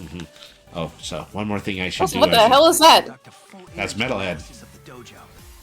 No, I was talking about this big ass hole. I have no idea. I don't think that has actually opened up for me just yet. So one more thing I'm just not really sure. There's one thing more I'm going to need to do really quick. I need to kill the background music. All right. All right, so we're going to go ahead and so we start the run by exiting right about here. But before about here, where these two large green arrows are. So grab an artifact from the artifact case. I already have. Yeah. So I think the only other one I have is the Mouser key card, which allows you to get more scrap from Mousers. Oh. Well, I mean, it's a good thing because scrap is the temporary scrap currency. Is the money here. Yeah. So that's. Oh, hey, by the way, take a look at this little TV here. Yep. It's a really. Look at this. Yep, it's a close-up of our Super Nintendo game. As most of the time, that's what the player select screen used to look on those. Oh, yeah, always. Okay, so... Well, what are we waiting for? Let's go out there and kick some ass. Well, one more thing. Do you just happen to have any of the Dragon Coins to spend on permanent upgrades? Well, not right now, but I have gotten quite a few permanent upgrades. Alright, so yeah, let's go ahead and start the run. Yep, let's go. So, not an awful lot going on plot-wise here. Before I move on, I do need to make a screen adjustment. Sorry about that. Of course. Okay, so plot-wise, what we're trying to do is we're trying to rescue Master Splinter, who is squirreled away in some kind of weird pocket dimension, but still contacting us through meditation. From there, Yeah, somehow. yeah, from there it's par from the course for a Very roguelike. TMNT plot. We're going to grab some temporary enhancements. We're going to go from room to room. We're going to beat up a And ton we're of gonna bad kick guys, ass so that anything that might be in there. until we both die off, and then we return to the main room where we buy some permanent upgrades this time. And then we do it all over again. Rinse and repeat. But hey, like I Yep. say, I'm doing it for the Hades. Yeah, doing it for Hades. Maybe even if this wasn't a TMNT licensed game, which we all know that I personally really enjoy, I would still want to play this because it is multiplayer Hades. Yep, essentially. All right. Oh god, I remember these little things, like Yep. these little robotic things. Same. Like we were playing like the way better side scroller one. Yep. So they are called Mousers. They're part of the canon in that they were invented by a mad scientist to go after Splinter once. I know, right? And I hate them. They're just so annoying. All right. Gonna grab those dragon coins. I'm looking towards long-term permanent upgrades here. Yep, and I'm gonna pick up a more temporary critical hit increase.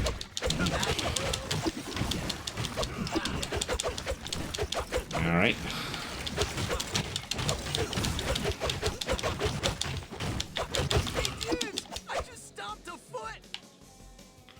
All right. But Do I want attack damage? Yeah, I'm gonna need to start getting temporary upgrades. yeah, I'm gonna use an unstable canister. All right.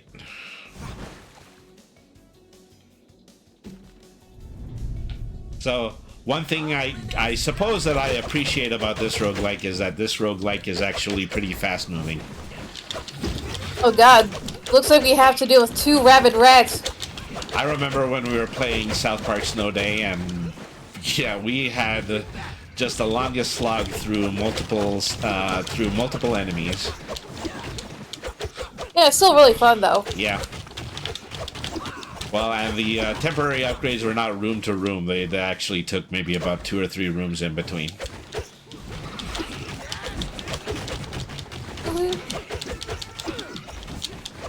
See.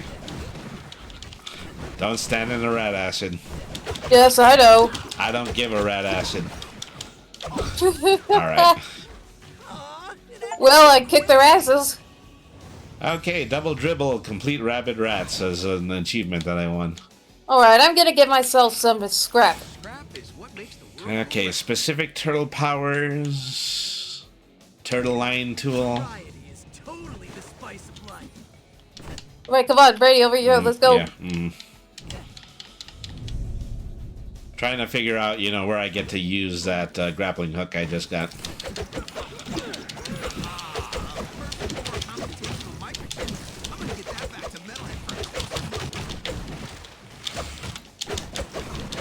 Oop.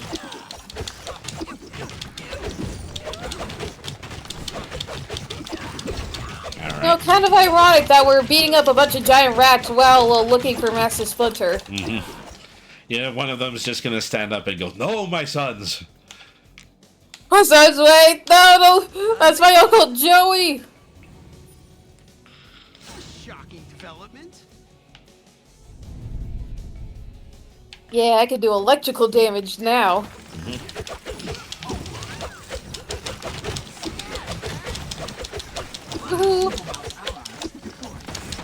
Alright. Damn, save some for me! I mean, it's really easy to get through the first room at this point. Let me see here. Mastery, plus 3% to ooze the damage. 10, plus 10 multi-hit. Which is great when you're wielding the nunchucks.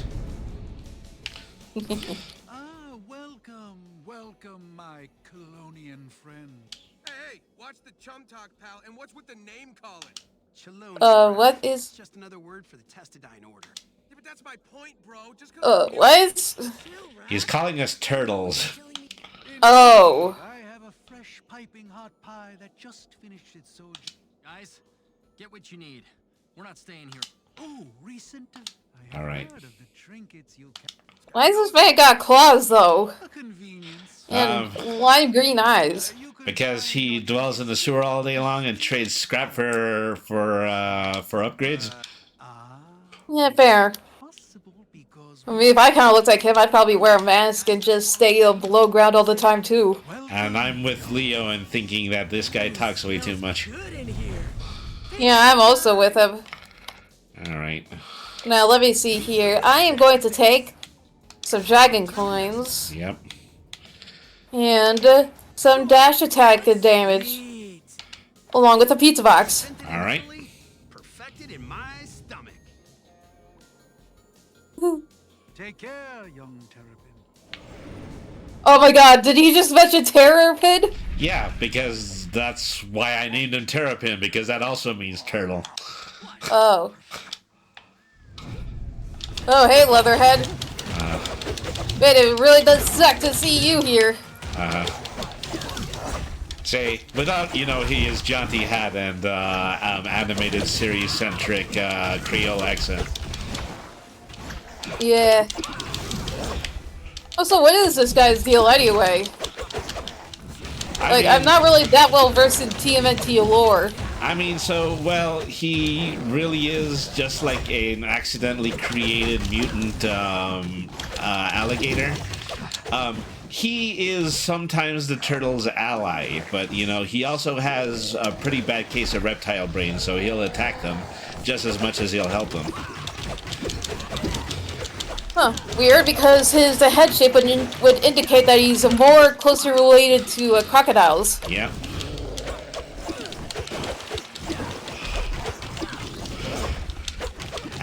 So I think the characters here are actually drawn from the recent comic books from IDW. Yeah, that makes sense. Which, they're pretty good. Yeah. I know that we're going to be facing a Bebop and Rocksteady later, but also... Oh yeah, you absolutely know. Like, this is the TMNT. It wouldn't be TMNT without Bebop and Rocksteady. I've already seen an instance of one of the punk frogs. Oh yeah, I had an encounter with them. They seemed like, sort of like pissy, but I don't know, but didn't really seem like direct enemies, even though I was attacked.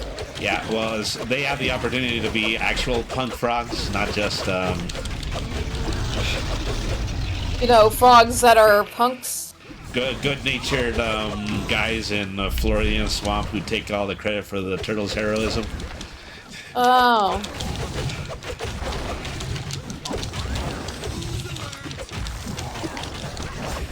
Yeah, come on, man. Eat my poison damage.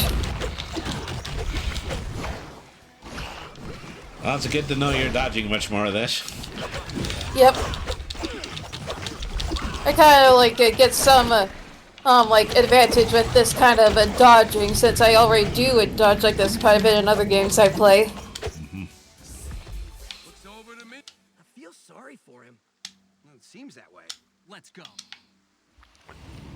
Oh. Hold on now. Pizza. Guilty pleasure? Then lock me away. Alright. Alright, next. Now we're in the city world. Well, technically yes, but also no, because we're at docks right now. Okay, so let me see. Leonardo's final strike triggers a match site. Donatello's tool charges. Michelangelo's inspiration, multi-attack rate up. Restore 6 health upon starting an encounter. That's some good stuff, Donatello. Yeah. Alright. Same with you, Mike, with this multi-attack thing.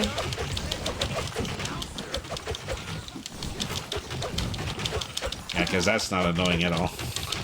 Oh yeah, totally not annoying in the slightest. Loving this grappling hook, though. Alright.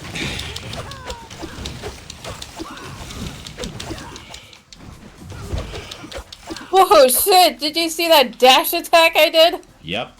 Ooh. Awesome. Also, upgrade, improve my powers and tools.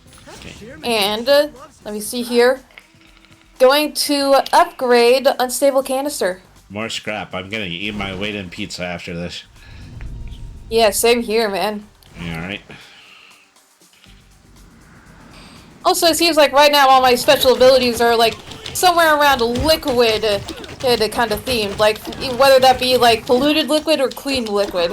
That is clean liquid. They also do have ooze upgrades. I mean, that takes immediately after Hades, is that you would just get upgrades based on specific types of elements, and they would just kind of swap out every time you went into a new room and got new ones.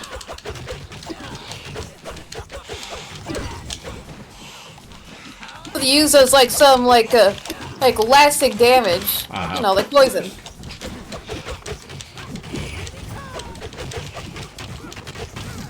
There we go. Yep, there we go, much better.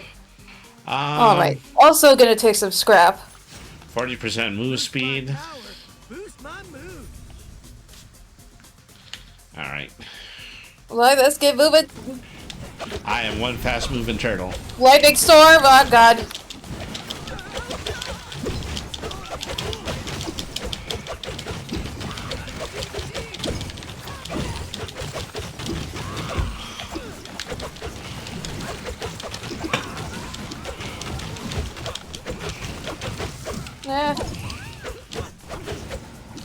Come on. Woohoo! Okay. Alright, let's see here.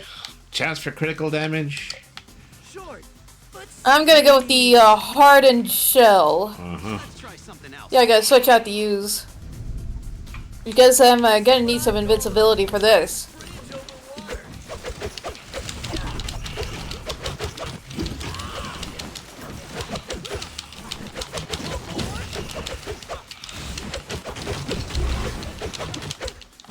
Alright.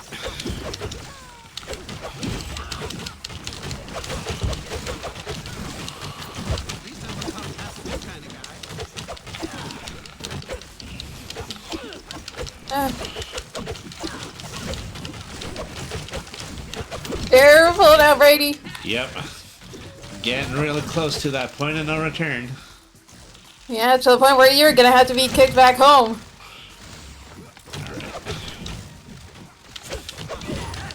Say, they said that the lightning attacks were gonna stop. I don't know why I believe them. I think those are mostly coming from this thing. That's why it's called a bombardier. Okay, well, I've lost my first splinter life. Yes, I'm getting fairly close. The power creep is not getting any worse. Yeah, it's really not helping us. Ooh, I just barely dodged its little group attack.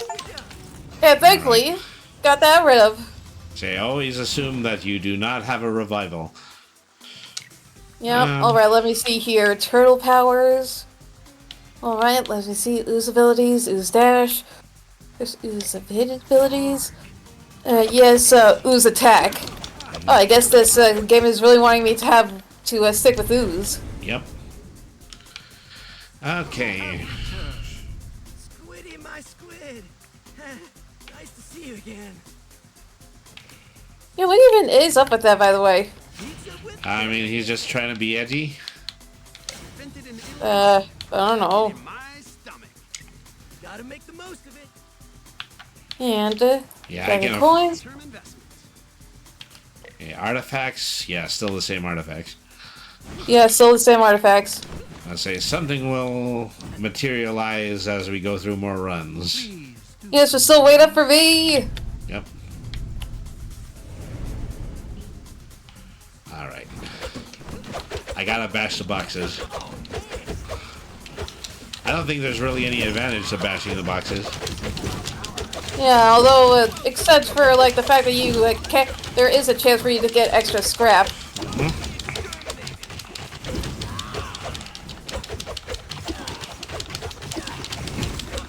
Also, are these mouses on our side now?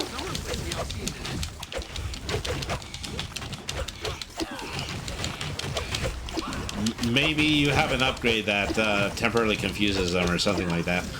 Either that, or like, you know, Donnie is kind of like the person who would, in fact, be able to like convert mousters. Yeah, precisely. You would get dibs on that. Yeah, I probably would.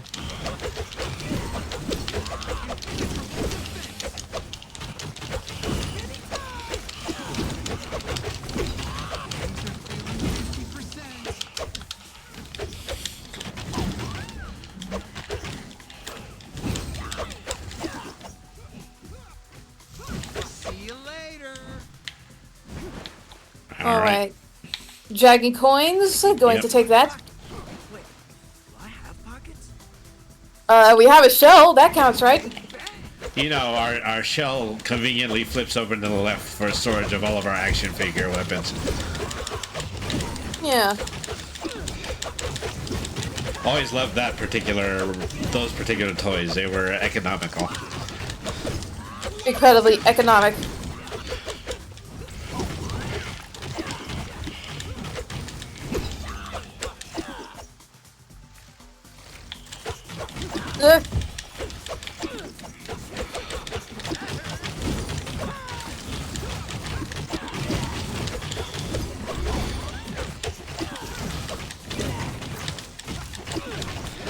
Alright.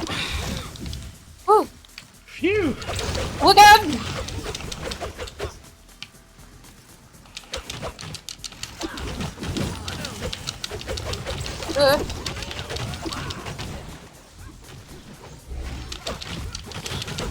Because those sideways moving tractor beams are not annoying at all. Oh yeah, totally not annoying. So everybody Alright, dead. let's see Can here. we go now? Alright, going with this attack again. That footboat is... You know what that means? Karat.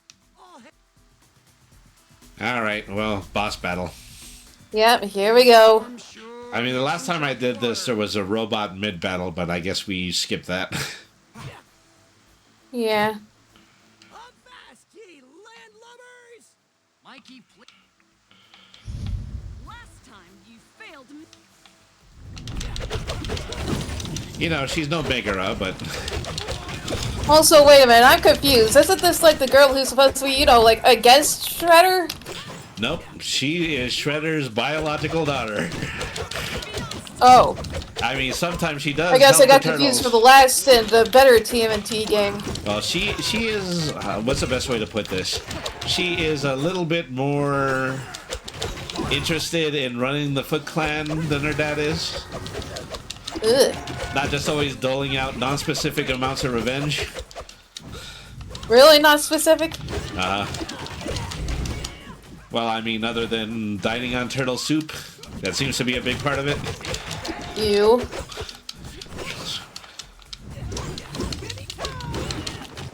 Oh god, I'm really close. I'll try to see if maybe you do have one of those. Yeah. You Oh shit, I do. Yeah, and I one just Zen used revival. Yep.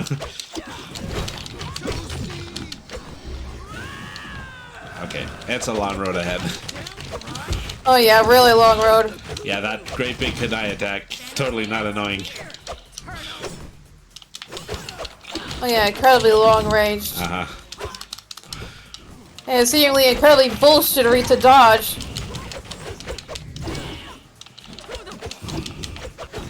Whoop. Besides, how many throwing knives can one person have? No.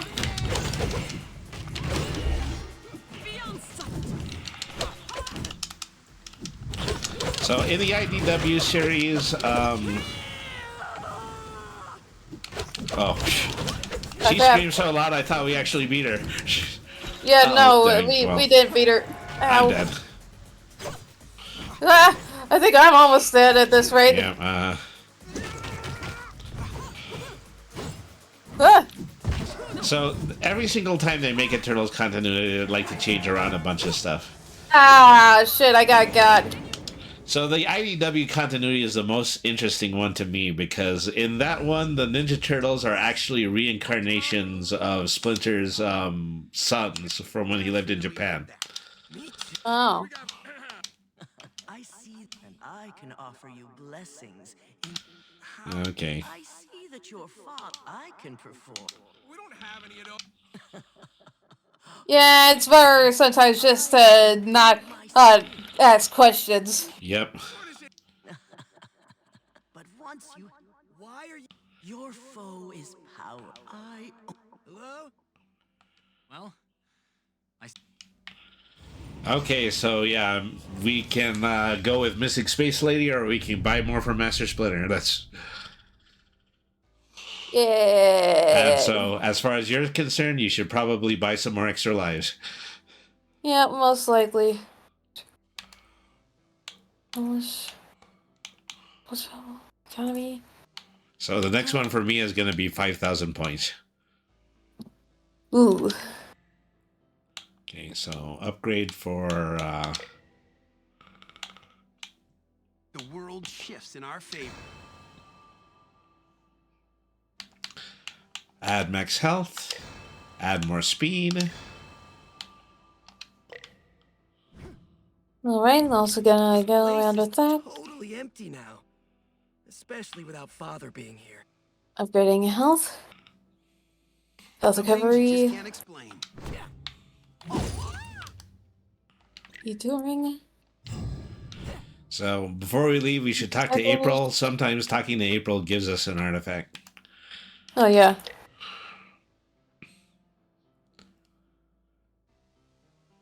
And attack damage.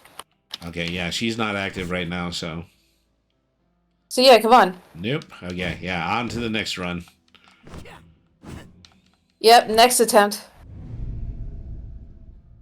Yeah, we just have to do it all over again. Mm-hmm. And again. And again. And a freak again. Okay. Let me see here. I will be like water.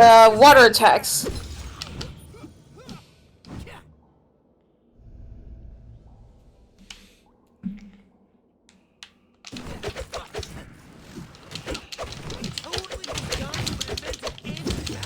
Also, one of the like upgrades I got with the Dreamer update. So what upgrades was like I have a good chance of like getting triple scrap like from a mouser when I kill one. Mm-hmm. Because you know I'm Donnie. I'd be the one to like recycle as many evil robots as I can. Mm-hmm. You know what's salvageable. Oh yeah, I absolutely do. You do machines, and that's not a metaphor for anything. Yes, indeed. All right.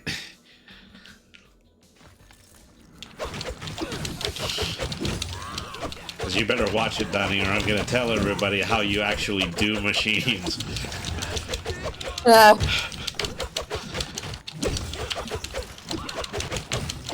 Okay, maybe... Oh, you know, it's kind of ironic. Like, I'm using one big attached stick, and you are using two smaller attached sticks. Well, maybe. Okay, maybe you've heard this one. This is a very popular internet headcanon. Yeah. Is that Master Splinter intentionally gave the turtles their specific weapons so that they would overcome their own flaws. Oh. So Mikey is a scatterbrain, and nunchucks are usually require a lot of focus in order to use properly. Oh yeah, that's right. In Donnie's case is that he always wants to come up with elaborate ways in order to solve problems with inventions, so Splinter gave him a simple stick. He's working on... Yeah, just like a staff thingy. Ooh, pizza box. I'll take that. So he's working on basic principles of Archimedes, the lever. Oh, yeah. Mm-hmm. Of course, Leo has to be the most responsible, so he gets the katana blade, so he has to be extra careful not to do grievous damage or death to people. And Raphael? Raphael gets the size are a defensive blocking weapon, so they're not a type of weapon that he can do egregious damage with, given his temper. Oh yeah, that's right. And I got my ooze right now. Mm-hmm.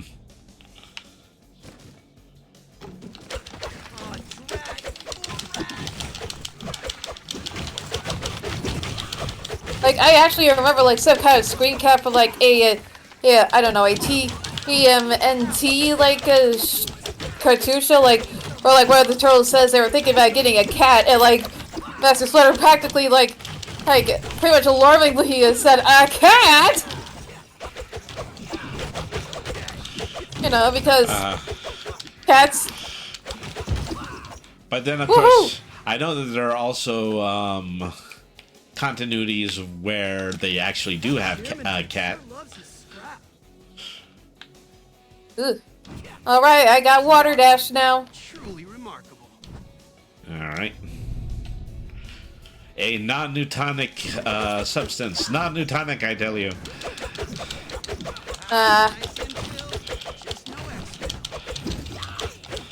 What does that even mean? It means that it does not directly adhere to what Newton wrote down as his laws of physics. Oh. Non-Newtonic fluids are usually things like gels, liquid crystals. Oh, so by the way, there's a pizza slice over there. Go get it. Mm-hmm.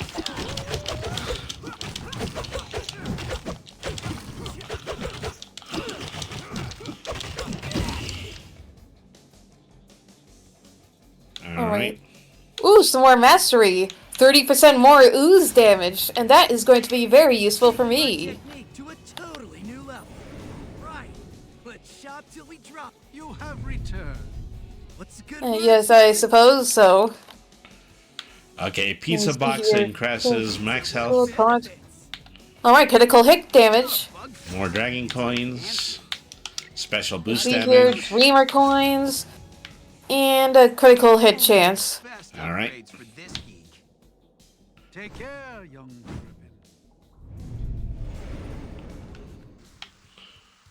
Here we go again. Mm-hmm. Look, let's be honest, man. You probably should give up for your own good at this rate.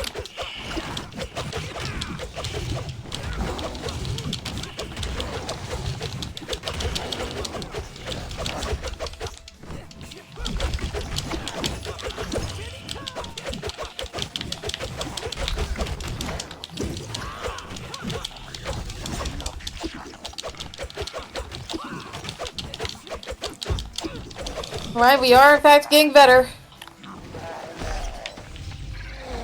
Well, except in this run, I didn't get an early secondary weapon. Wait, you get secondaries? Yeah. That's what that grappling hook was. Is that you have to pick these things out of one of the 3 options you get at the end of every stage. What do you mean drowned? See, we're turtles! At the end of this...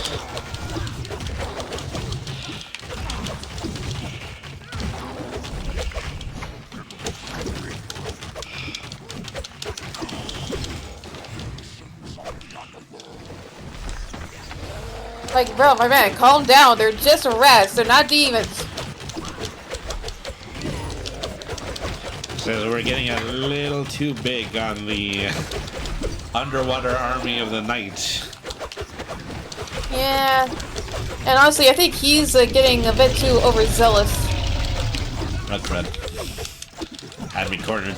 Well... Oop.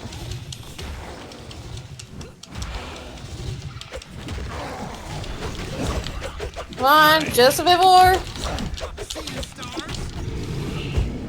Oh, we got him. You are deluded, old man. Yeah, rewards and pizza. In my stomach.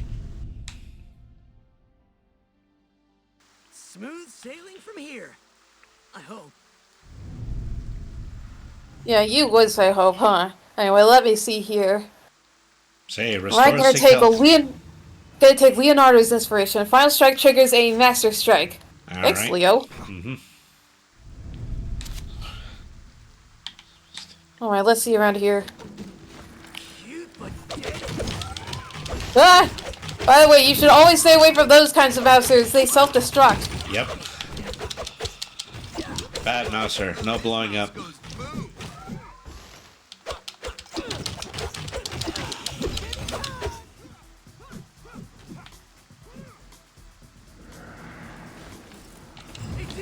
Alright.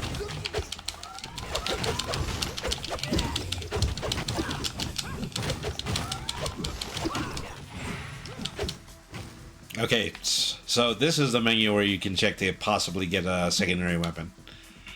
Alright, let me see here. Alright, gonna upgrade powers and tools. Okay, so Dreamer coins. More upgrades. Gonna upgrade the stable canister. Oh, stable canister, I mean. I gotta start collecting those Dreamer coins for that other lady, for that space lady. Whatever that was.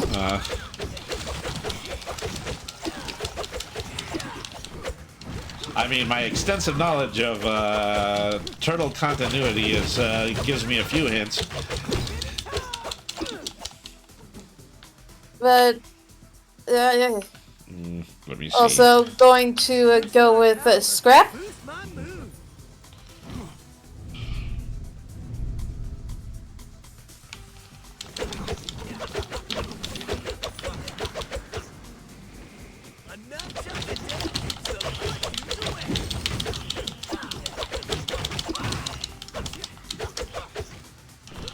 I just took out an entire group over here.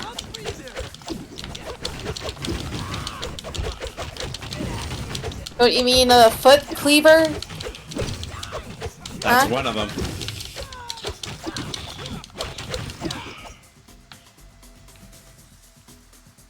Alright, more scrap. More scrap. I want to be rich here, folks. Pretty much built Metalhead out of scrap.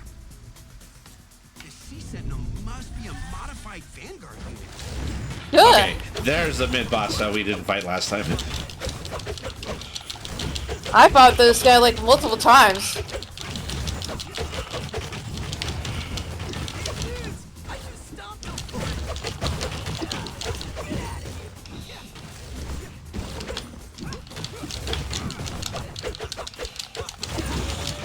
Quit stomping me, it's very painful. Well, evidently this guy is prone to receiving damage from ooze. Oh, it's a shame we both have water. I have the ooze thing. You have the ooze, alright.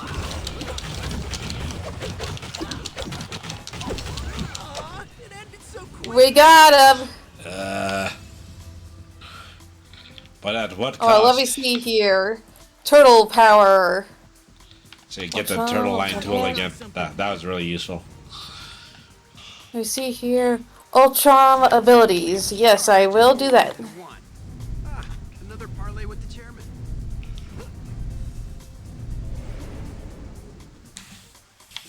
You have returned. Never gonna get used to that squid thing. Yeah, me neither. Alright, let me see. Pizza box. I will take that.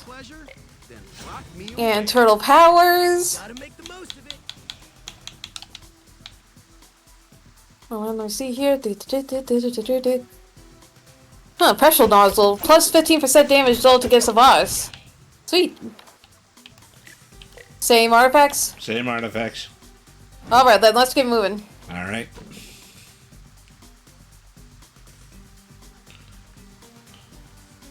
Take care, young turtle.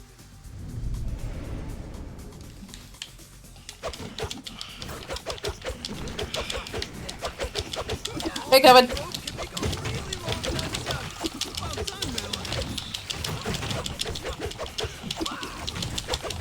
Oh, hey, these things are on our side. Apparently, they're following us around like little ducklings. Yeah, little ducklings bite really hard too. Yeah.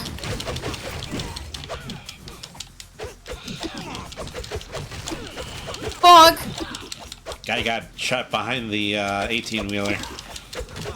Look, I will admit, when they're on our side, the bastards look fairly cute. But only when they're on our side. One day I want to buy the 9-pack for my action figures.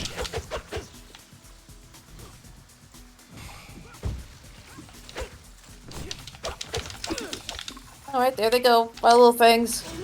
And upgrade, improve my powers and tools. Let me see here.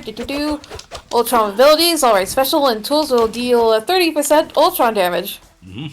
Wait, Ultron damage. Got my comic terminology all mixed up. That's actually Ultron.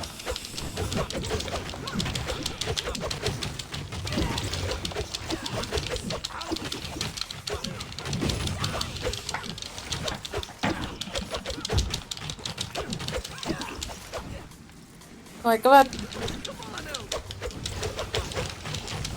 Heads up, lasers.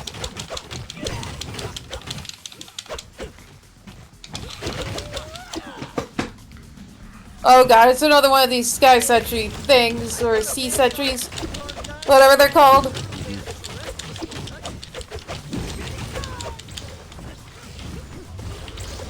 Oh god! They keep activating at the worst times!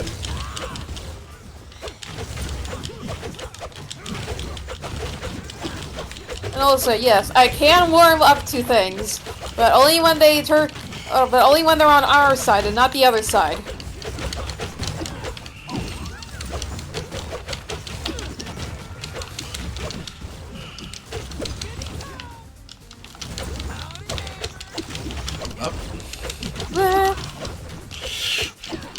Die already. Come on. There we go. Okay. Alright, let me see here. Ooh, pressure nozzle. Gonna upgrade that. 20% damage to bosses. Okay. Flame dash, rage, 40. Deal 40% increased damage while below 50 health. That sounds busted. Oh yeah, that sounds perfect. Uh-huh. Especially considering that we're gonna be fighting her again. Footboat. Footboat. Mike, stop. You don't even know what you're saying. Are you absolutely sure, though? I mean, that means you're drunk.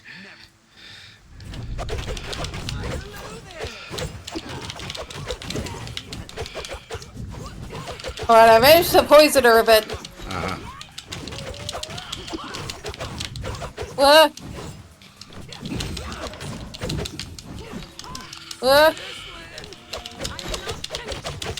Well, so this time I actually did save both of my Splinter lives, so at least I got that going for me, which is yeah, nice. I also have a Splinter life for me.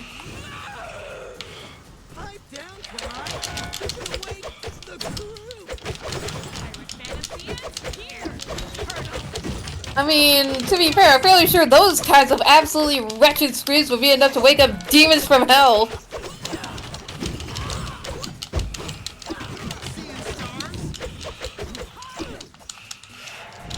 Okay, well, we've defeated health bar number 1. Alright.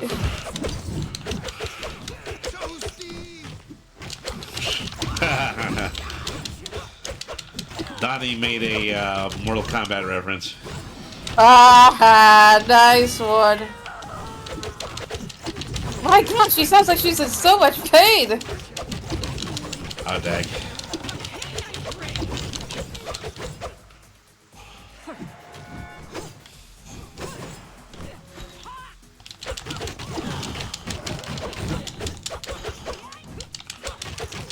Uh-oh.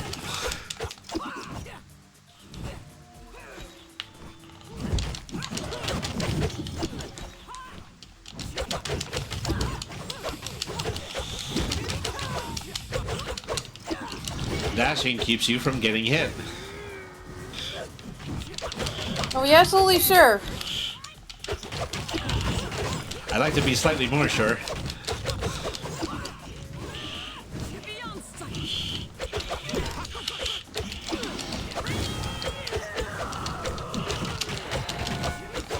That cannot be a normal noise for a human to make. Ow. Uh-oh. Careful!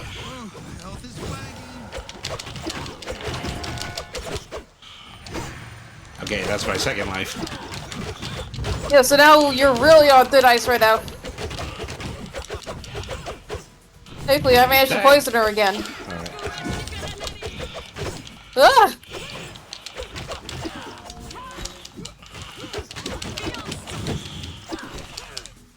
Do you mind?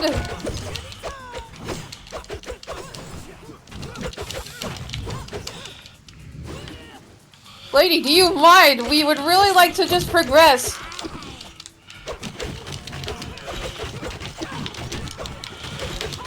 What? There we go. We got her! We got her! Whew. Okay, we're mostly dead, but at least we made it to the next stage. Yeah, we have just barely made it through. Like, essentially, like, I mean, look at my health bar. My health bar is essentially empty. I mean, I still think there's a logical explanation to all of it, but I'd be lying if I said I... You ain't the only one, Donnie. Huh? Oh, buddy. Oh, hey, we got a new artifact. This is a guilty pleasure? Then lock me away. Say, that is Casey's daughter, I believe. Who's Casey? Something totally weird happened. Hey, Angel. Who's Casey? Casey Jones, the guy with the hockey mask. Then I hear this creepy voice in my head. Oh, okay. So, I think, yeah, she comes back as a future cop, and this is her houseboat. Oh. What?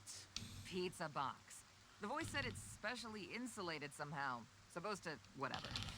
First mystery portals and now mystery prizes? Mystery pizza! Whatever it is. Magic pizza? Yep. That's probably just the insulated anchovies, dude. There it is. Insulated pizza box. Yep. Alright, now let's get going. Maybe that's in the artifact menu. Yeah. So I keep getting that one Donnie upgrade that just lets me get 6 health back at the start of every stage. Sorry Yeah. for going silent, but we just finished tangling with the Foot Clan. Don't you mean just another day in freaking paradise? We're all good, April. How are things in the lair? We're staying busy here, but I still haven't heard back from Casey. I'm really starting to get worried. Those foot freaks wouldn't stand a chance against Casey's bat. He's fine. You're probably right, Raph. But it's just not like him to go dark for so long. Is it? April. We'll find him. Thanks, Mikey. Oh, one more thing. Police are saying the punk frogs are on the move. The punk frogs? Guess our run-in at the local scrap shop in the sky didn't go so well. Man, I guess. who cares about those ribbit boys? Call the purple dragons. Call the mutanimals. Bring them all on. I'm ready. Okay. Enjoy yourself, who? I guess. And don't Okay, the Purple Dragons are a local street gang. The Mutanimals are basically a team composed of every good guy character that isn't a turtle. Oh. Mondo Gecko, Mona Lisa. Also, hold on just a second. Yeah. How do I stop watching the stream? Oh wait, oh, here it is. Okay. There we go. Mm. Alright, now let's get going. Alright. Just masteries. Mastery. Every other attack does 10 Ultron damage. Plus 50 damage to enemies with barriers. Okay. Gonna So break now some I armor. have water and electrical attacks. Mm-hmm. Kind of nasty combination. Ooh, big messer. Oh god. Looks like it's got a shield on it. Well, that's the thing. I grabbed that shield breaker skill just in time. Ah! Yeah, look out, frogs!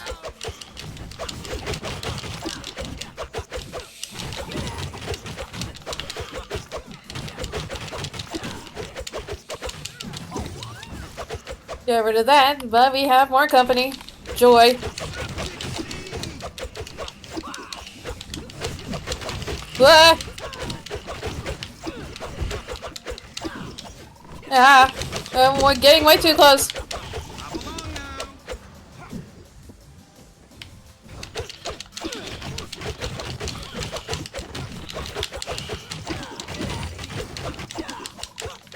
Whew. Oh, that's much better. More dreamer Alright, coins. 100% critical hit damage. Lasts for 4 rooms. Life is good.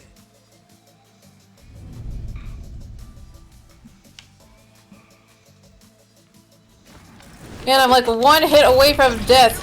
That makes 2 of us. Ah! Some serious kunai tossing over Oh, there. okay. I just like used my Shredder's extra life Yeah, thingy, yep. but I'm still in a lot of trouble.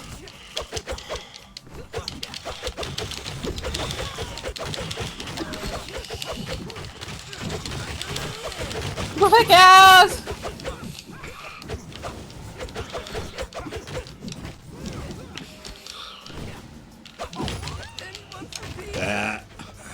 Okay, that's Crap, two. I got two.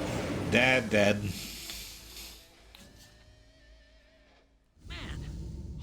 Yeah, here we go again. I was getting the hang of it. The hang? Leading you guys. Leo, your big problem ain't you leading us. Your big problem, you know how they say lead or get out of the way? Well, you gotta get out of your own. And I'm glad. Yeah. Alright. Let's find this glowing woman again and see what kind of upgrade she has. Yeah, let's see. For now, at least. Angel can hit. No. And her exos. That's okay. Affirmative. Alright. Let's see here, polish. I don't know how it works. Don't ask. Alright. Nope. Double trouble. And economy. Luck, economy, polish, double trouble. Uh-huh. Increasing health. And the swiftness. Let's see here. And plus 5% elemental damage. Along with special damage. Now, let me see around here.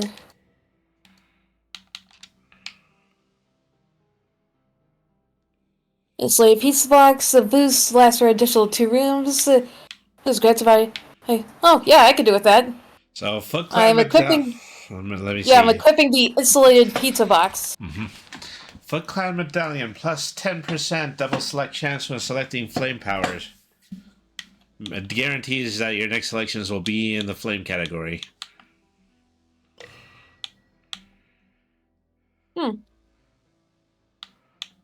Say, Well, what are you boost, gonna pick? boost lasts for an additional 2 rooms. That's what the insulated pizza box does. Yeah, I know. Alright. Are Also, we what both, the hell are you? How we both the greening what that? were you sliding? Nah, forget it. I'll get the foot medallion instead. Looking out for flame powers. Are you supposed to be on a skateboard or something? Nope. Because it looks like you're just hovering. Anyway, are we gonna go back out or what? Let me Brady. see. Yeah, okay, just a second. Let me look around for any other upgrades. Metalhead, can you give me an affirmative? Command controls from both open source and however, the drive also can What do you mean, inert? hidden ghost code. Huh. Affirmative. But why would... Yeah. Metalhead, command. Correct me if I'm wrong, Metalhead, but with this borrow some stock gen tech to a... If you are equipped. Wow. Right? We'll have to keep it... Wait, support units? Yep. So, I think it's through Metalhead we now have the ability to actually get some Mouser minions on our side. Weird, we were getting them before. I don't think we were. I think they were just spawning right next to you and hurting you anyway. No, I guarantee you they were our allies. Anyway, are we going to go into the go back again? Yep. Next run. Time to clean up the sewers. Yep, makes this run number 3. Okay. Let me see here. Ooh, Nightfall and Cloak of Shadows. Going with Nightfall. Sounds scary. Time to be scary. Hey, pretty ironic. I get light and I get darkness and you get light. Well, I get fire. I'm pretty sure light is Still a technically completely counts. different thing. Yeah.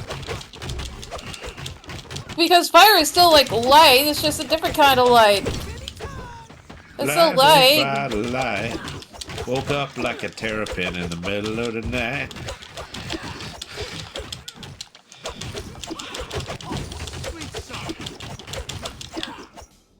Hey, pizza. Yeah, not necessary pizza. Ooh, pizza box. Sweet. So now my HP has been increased. Well, that's just this round increase. No, it was a pizza box, which Yeah, means yeah. During that my this overall run, health was upgraded to was upgraded. yeah.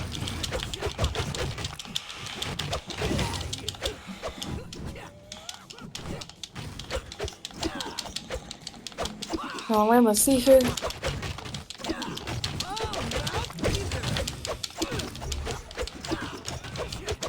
But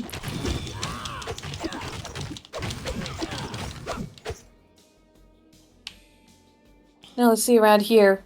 Oh, hey, it's a turtle line. Mm-hmm. However, I will go for tool damage instead. Call me Donnie 2.0.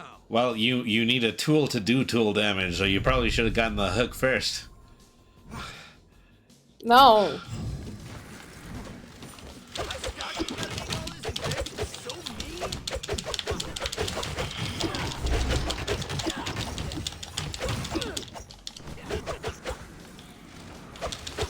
For me, it's mostly not about, like, what's, like, technically the best.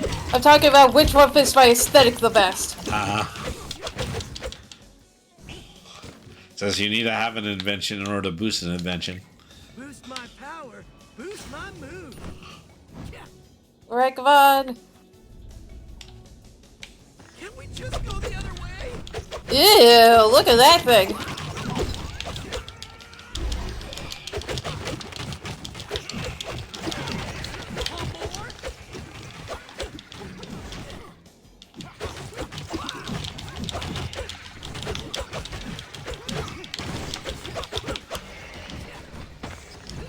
Come on, you whack ass. Aha, got her. Got him. Alright. Alright, now let me see.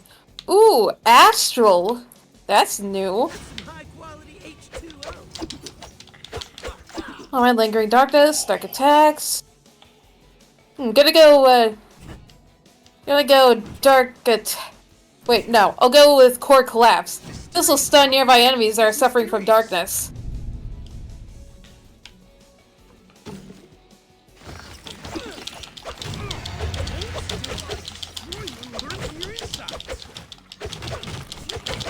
I mean, yeah.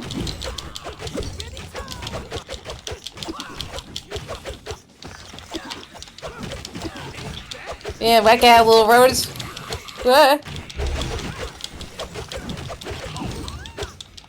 Oh yeah, whack his ass. Ooh, more Astral Turtle powers. Let me see. Dark Embrace. Ooh, it's plus 3% damage deal and plus 5% movement speed for each Astral Dark power obtained. Ooh, I got double select. Let me see here. Dragon's Claw. Doing dark attacks.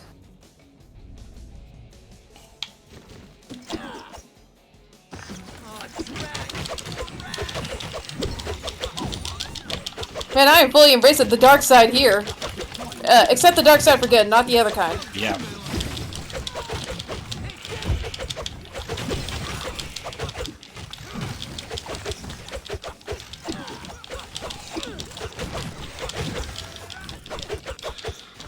Hey, thanks, little buddies.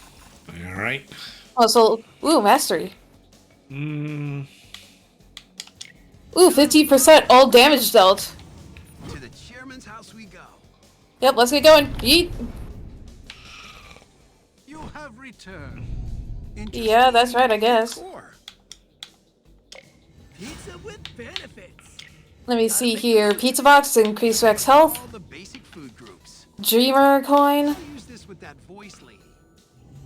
Alright, looks good to me. You know, it'd be pretty cool if, like, you know, since our colors are, like, orange or purple, we would be, like, you know, light and darkness and stuff like that. I'm kind of fire and water right now. I'm just saying it would be cool. Is fire because I have the foot medallion. It's permanent. Yeah, I know, but still, like, you know, we could both be like, you know, I'd be like ooze and darkness while you'd be like fire and light. I don't know. Ooze and darkness. Yeah.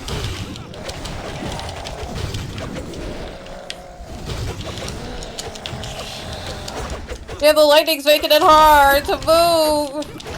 Okay. Gonna need to tell you 2 words are gonna be really important in your future, Leatherman. Anger management. Oh, yeah.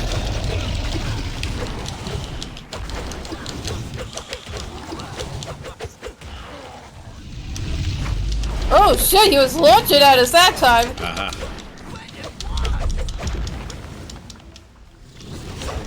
Is it just me, or is he, or is it like he just suddenly got tougher? I mean, you know, that's probably something that they just want to do anyway.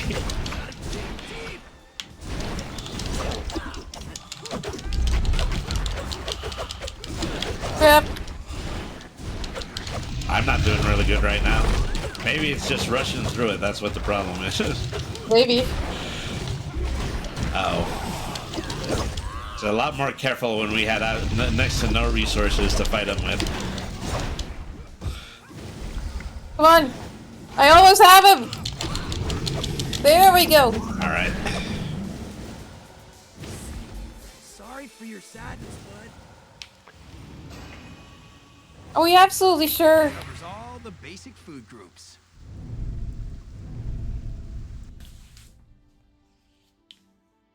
I hope that one fish and chips place is okay. Alright, let's go and try to live. Alright, let me see here. Final strike triggers a master strike. Alright, thank you, Leonardo. What'd you get? Raph's inspiration is that greater chance of crit. Oh, neat.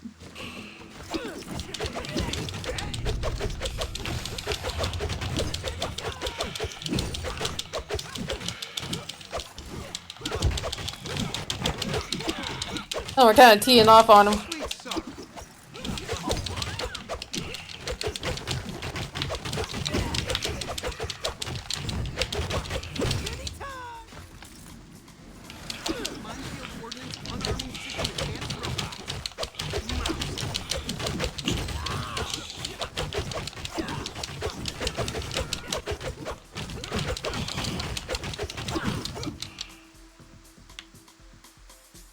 Alright, let me see here. Dragon coins. We'll use this back to lair.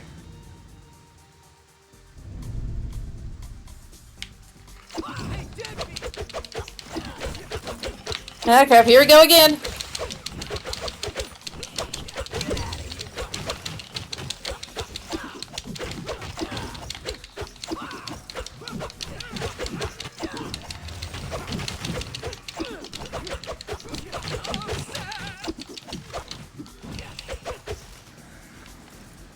Alright, come on. Uh-oh. What? Stop throwing orbs at us. Yeah, cut it out! Alright, let me see here. Aha! Pizza box increases my max health by 28. Definitely something I'll show to father later.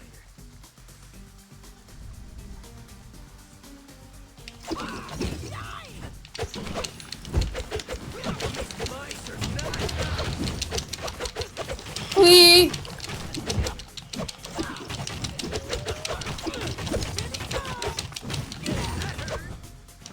Bro, you're gonna want that pizza slice over there. You need more than I do right now. Yep. Mm-hmm.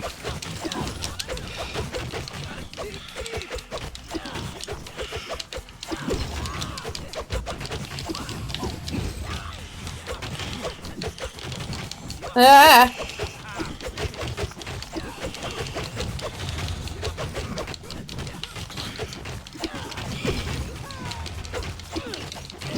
Sometimes it makes me want the giant robot. I know, right? Scrap is money. Then I'm a scrap billionaire. Alright, dragon coins for me. Woohoo! The armor has been retrofitted with good steel alloys. Elegant, And also incredibly dangerous. Yeah, that'd be a little bit more interesting if it wasn't trying to kill us. Yeah, I agree. I'd be way more like into it if it wasn't attempting to murder us.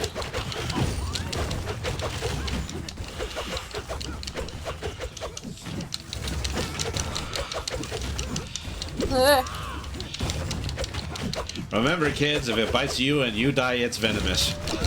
But if you bite it and you die, it's poisonous.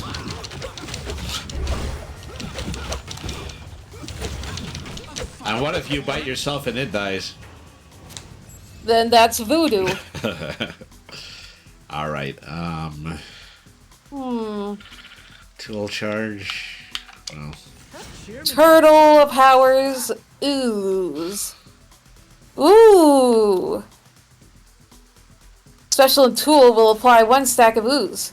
And I got a double one. Ooh, and goodbye. Enemies affected by ooze are now explode on defeat, dealing 50 ooze damage to all nearby enemies. That will be very useful.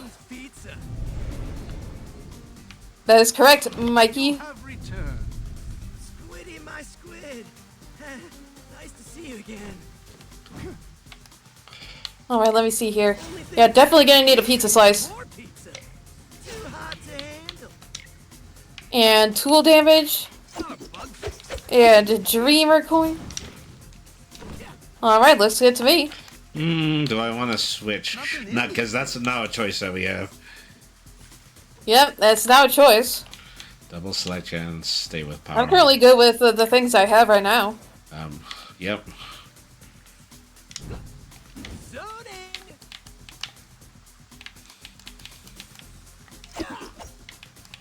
Alright. Alright, let's go then.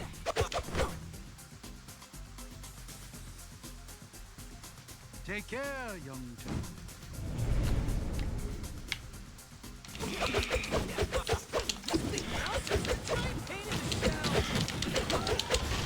So this would be a lot easier without the random lightning strikes. Yeah, it really would be.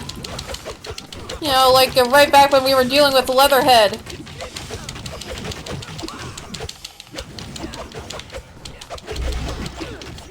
Well, you know, he's underground. He's ain't never gonna be struck by lightning. Yeah, that makes no sense, like in the slightest.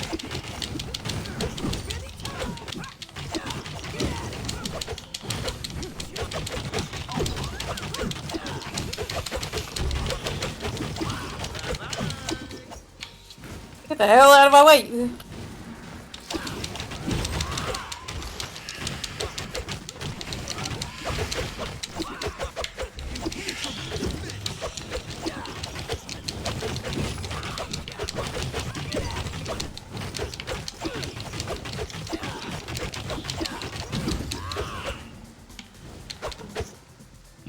Alright.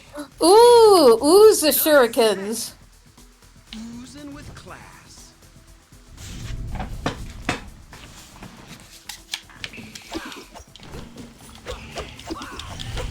Oh god, it's another one of these. Can we just leave these to one per round, please? Yeah, just like, please.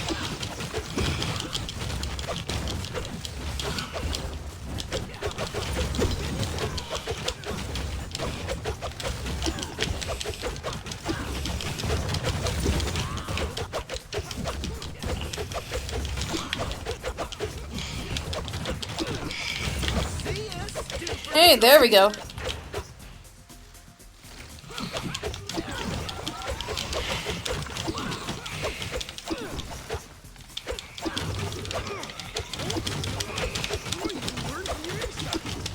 I mean, yeah, come on, you bitch!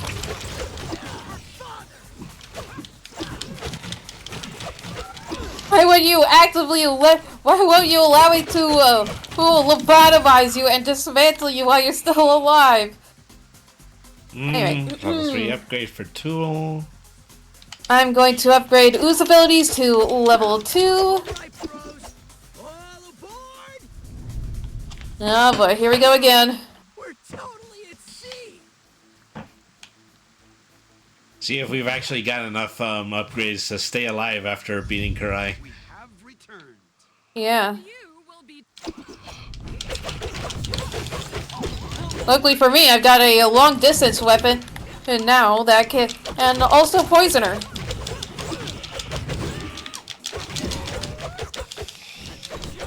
So that gives us a better chance. Well, and I can cast Fireball. Yeah, that too.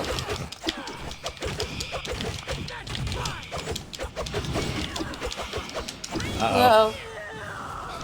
Phew.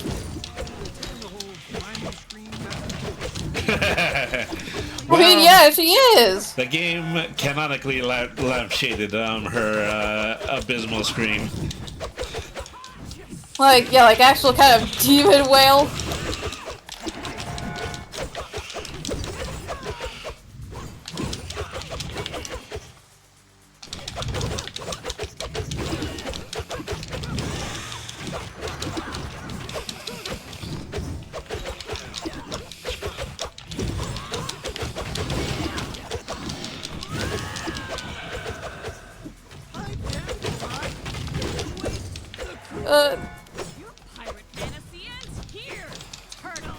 I mean, I'm fairly sure even without considering, like, waking up people, like, I'm fairly sure that kind of screaming like that is overall not good for anyone's health.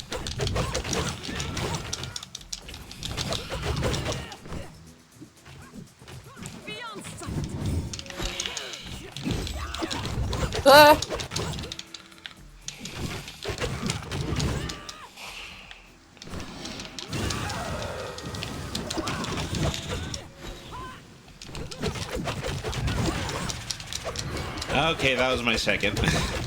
Yep. I haven't lost mine. Yet.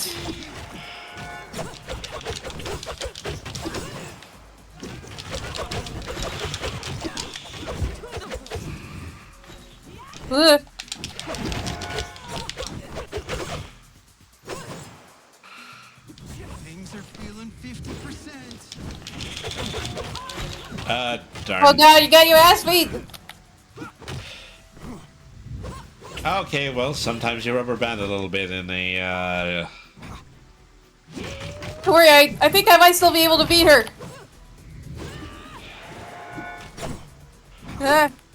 Yeah. Oh god.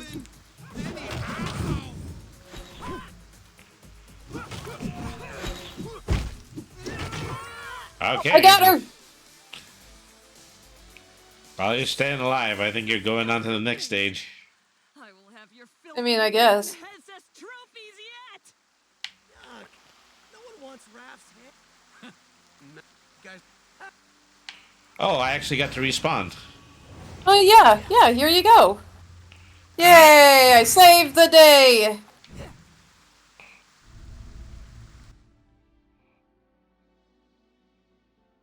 Come on. And I didn't even have to use my Splinter life. Alright, let me see here. Alright, Mastery. Activating my special or tool makes my next attack a final strike. Alright, neat.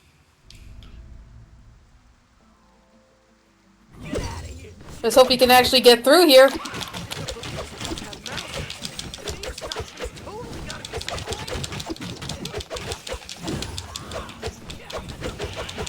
Oh god, this one's a bigger one.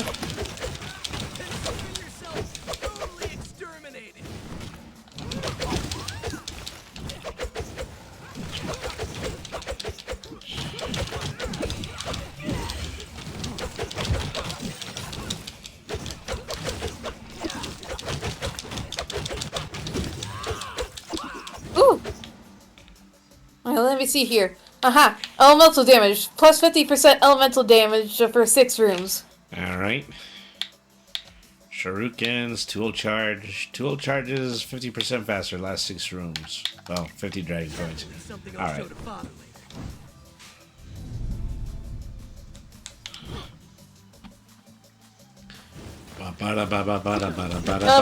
Oh crap!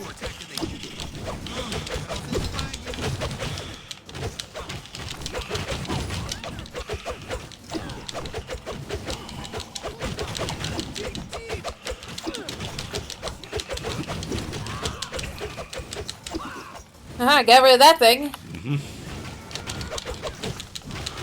The only problem is that there are more. You know, I always thought that, you know, they would be a cool four-way boss. No, they're just minions. Oh, darn it. Yeah, just minions. I'm dead again. Oh god, not again.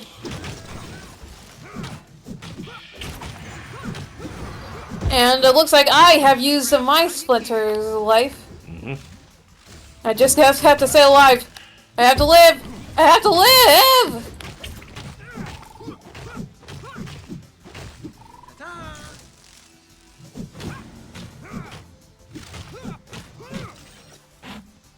Wait, did I do it? Yep, I respawned. Woohoo! Okay, 80 scrap. No worries. I'm hoping Upgrade. that the shop is after this one. Crap. Yeah, I also hope so. Ooh, yes it is! Alright. Chance to scrap hack our programming. Don't know about you guys, but I'm beginning to lose all sense of surprise. The chairman. Dudes, it's like some kind of crazy city for crazy people.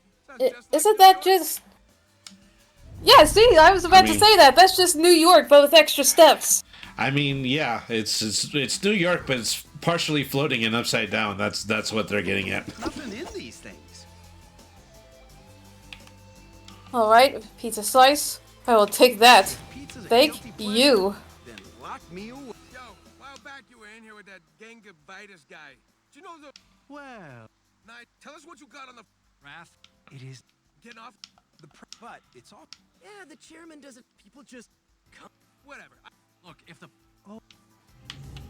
Okay, let me see. Wait, do we have tails? No. Yeah, see, like, I'm fairly sure we don't have tails. Well, there's a reason for that, is that the early prototypes of the action figures did have tails. It looked like something else. Ugh. Alright, let's get on moving. Yep. Alright. More scrap. I'll bring more. What could we be up to in the next couple of rooms? Yep. If only something that won't obliterate us.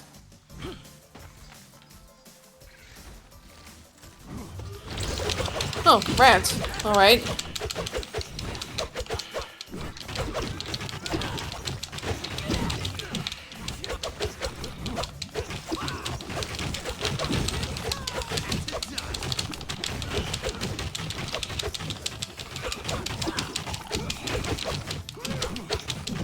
Yeah, you're not the only ones using ooze now, Frog.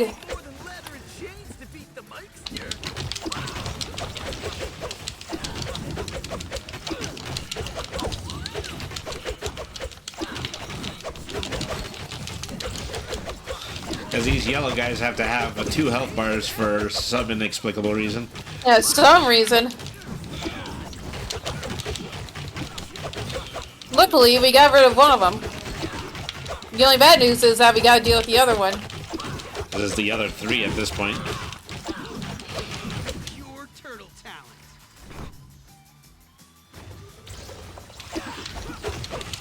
Oh, looks like they were kind of fighting each other. Oh, we can only hope. Alright, boost to bonus damage. 30% damage dealt for the next 6 rooms. I wonder if the toxin sacs in that rat are a mutation of the rat.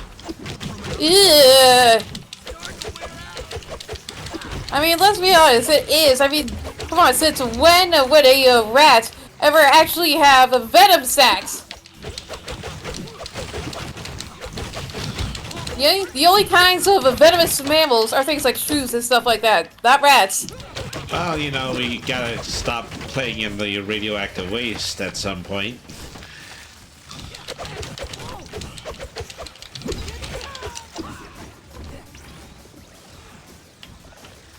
I don't know where to go. Well, I'm gonna try doing something by taking out most of these mousers first.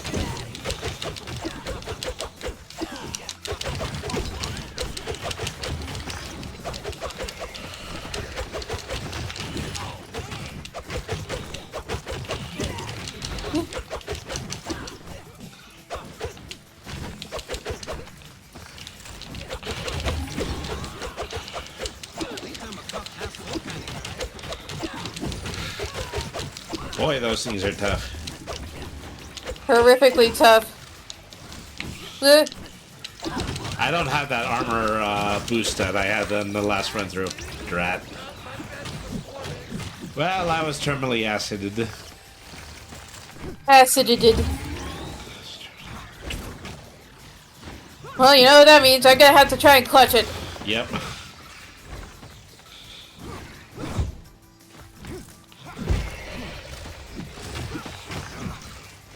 We're a little off from seeing the boss of this stage. Ah! I'm getting way too close! Oh god! Ah! See, that is that's some serious vomit.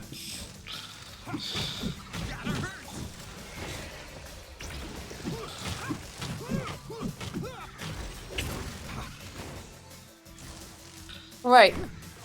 I'm whittling it down, whittling it down.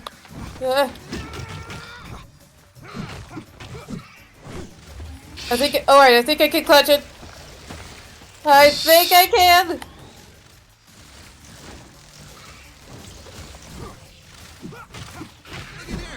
I did it! Alright. Okay, everything And else that was died. way too close for me. Uh-huh. That chairman dude sure loves his scrap. Pizza box. Yeah, I need more health points. Please.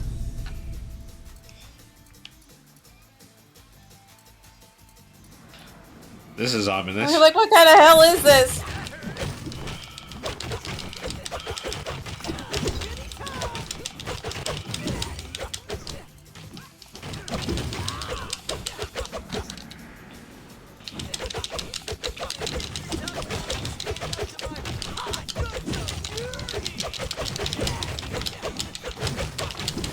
Well, I sure really hope they're not.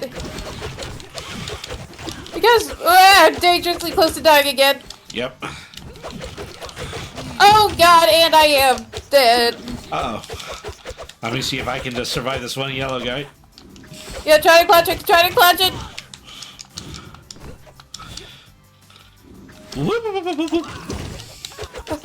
Did you see I me sound like escape me? Zoidberg for a second.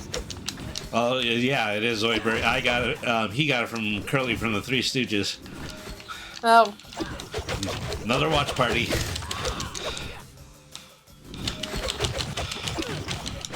Come on!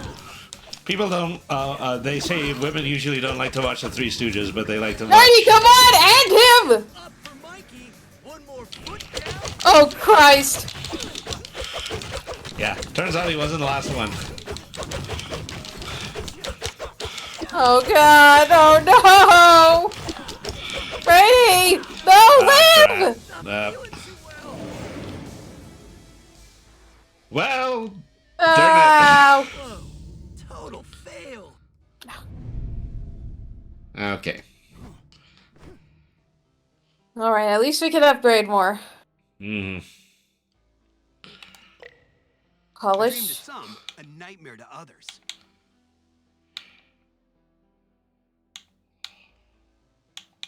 For change. Keeping the dream alive. Scrappy, scavenger. Cycling. Scrap king. Let me see around here. Do. Father always makes everything better.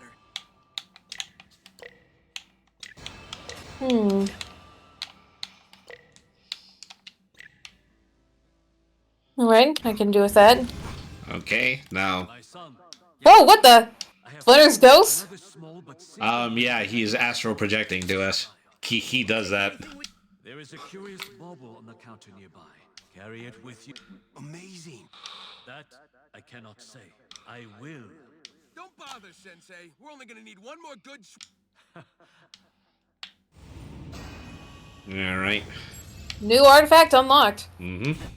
So let me look around another couple of places. Maybe some other people have some upgrades. Technique, specialty, fast, reliable allies. Nope. Intelligence, restoration. Mm-hmm. See, that was the You one see of the here? episode. Health and savor the flavor. Alright. Now let me see if I have like a I would want to Astral Charm, Vulnerability upon consuming a Splinter's Revive. So you add 3 seconds of invulnerability after you revive. Yeah, but I'm gonna stick to the insulated pizza box. So we also have a Tessin, 10% double select chance when selecting ninja powers. Guarantees your next power selection is in the ninja category.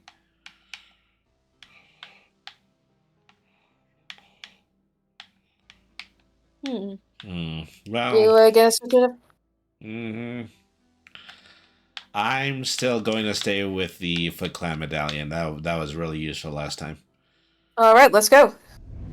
Okay, so this is going to be the last run. All right. Speed run in the sewers is my new fave. I see Rage, Flame Dash, Flame Abilities.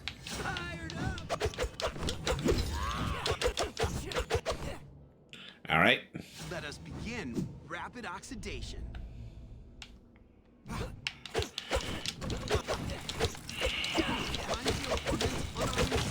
Run.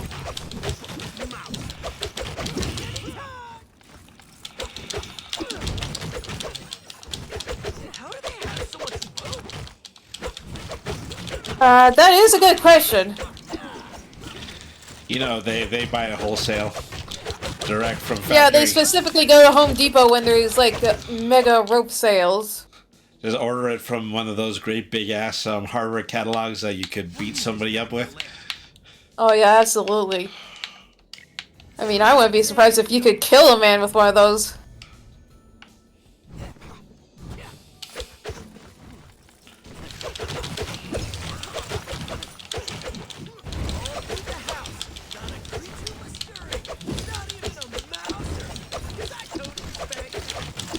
Excuse me? Yeah, phrasing, Mikey.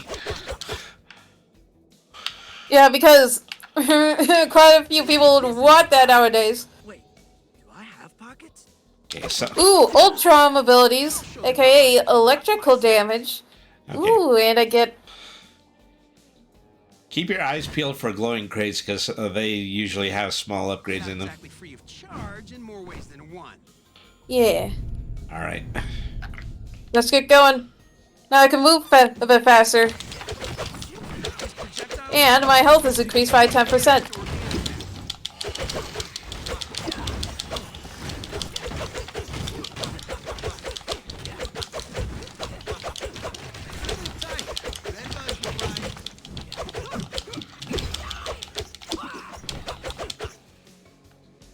Ooh, pizza box. Oh, we'll take that, thank you. Let the lesson begin. But fencing lessons? But oh my god, what is that? Sword breaker? Good god, please no! Swordbreaker, Heart Shaker, Moonraker, won't you break my moon for free? Please get rid of it! Just chase it after us! Say, we haven't had a sewer mid boss before.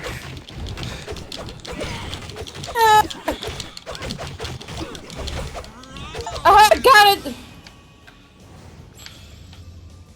Didn't take any damage from that. Okay, another pizza box. Alright, special Or boost, heart- special charge. Special charge is 50% faster. It's an enhancement. Hardened shell. Time to try something new.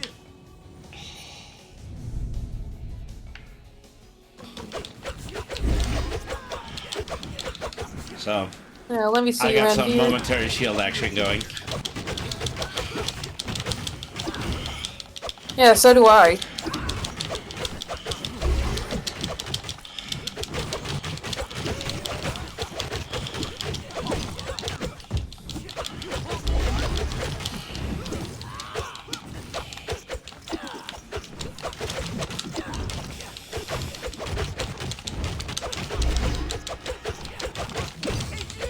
I just stopped a foot. Let me Alright. see here. Utram Rod. 120 scrap, I will take that.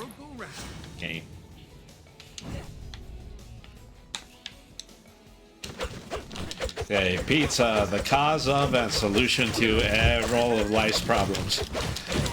Yes, sir. I got rid of him. You know, he was like the guy who attacked us before, but a little less so.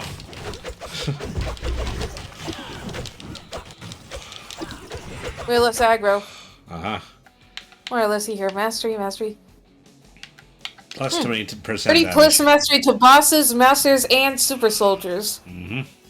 Yeah, I could do that. Through the portal, brave warriors. My multicolored friends, welcome. I mean, we're mostly green, though, so... Yay! Pizza Hell box. yeah! Pizza time! Pizza box!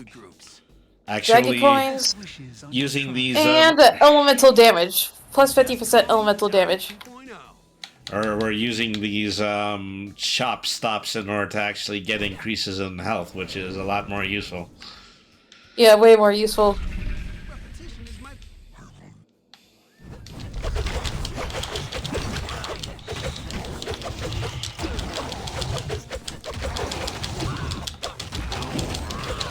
Really, when he does that move, because it's pretty much free.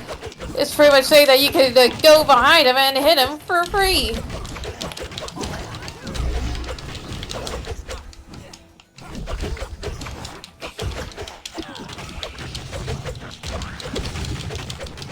There he goes again.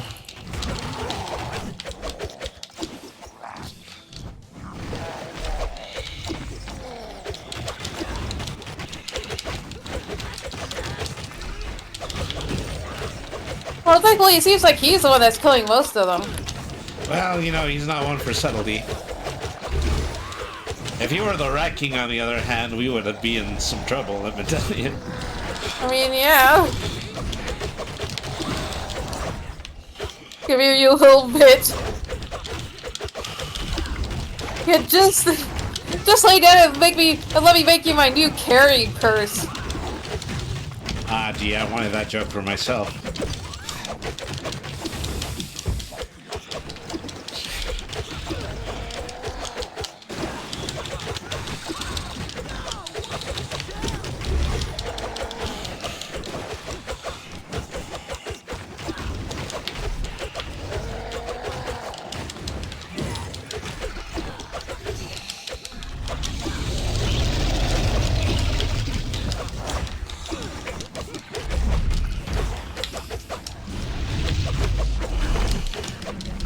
Yeah, he's getting more aggro. He's upset.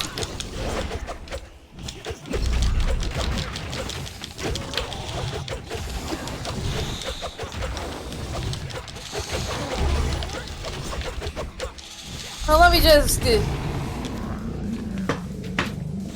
Oh, you wanna know why? It's because you're garbage. You stink. Yes. Only thing better than pizza is more pizza. I agree. You think Karai is still out there? Alright, let me see here. Gotta take Leonardo's inspiration again.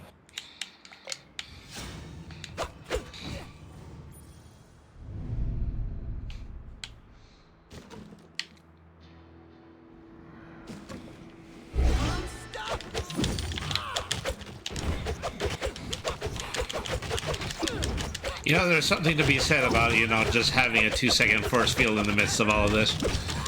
Yeah.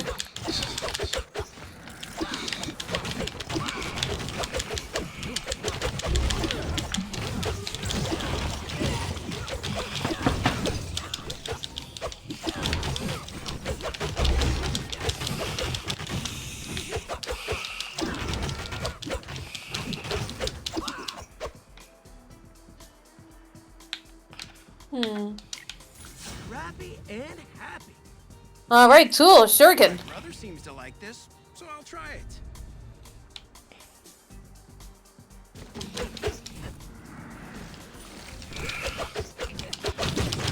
Oh crap, another yellow one.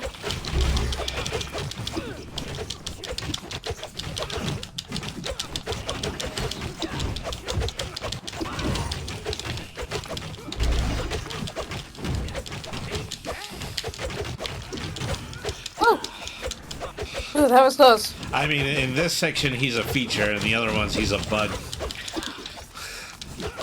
Hey, pseudo boss. Uh-huh. The underboss is underboss. The guy who gets Yeah, the the coffee. side boss to the side boss. And anyway. And the Timbits. Upgrade, improve tools and weapons. Uh-huh.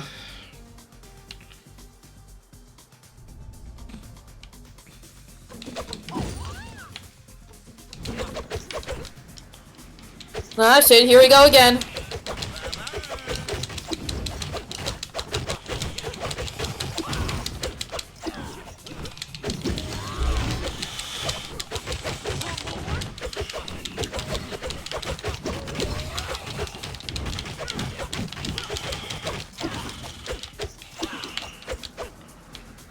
Stay down. Final warning.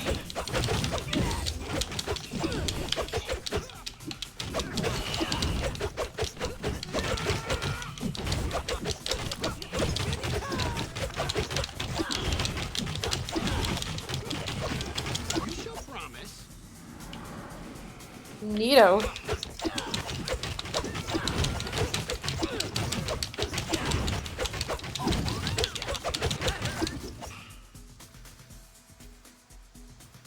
Alright. Gonna go with scrap. Scrap is what makes the world go round. What is this, Ritz?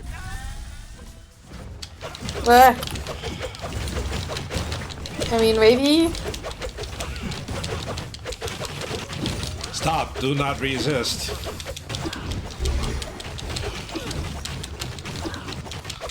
I got the funk in my trousers for sure.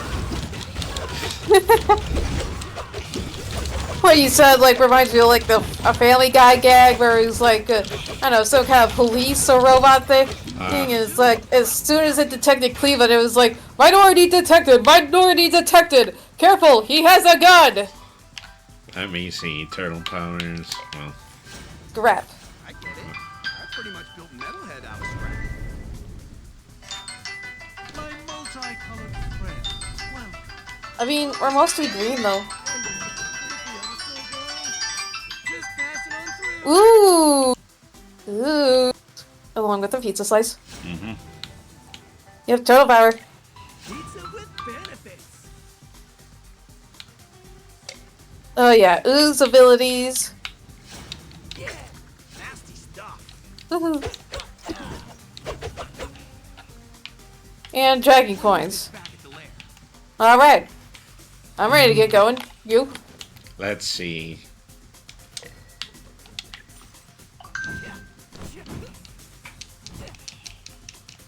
take care, young turtle.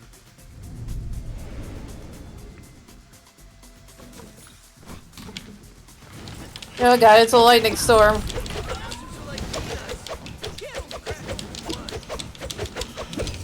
Ooh, yeah, you gotta crack all of them.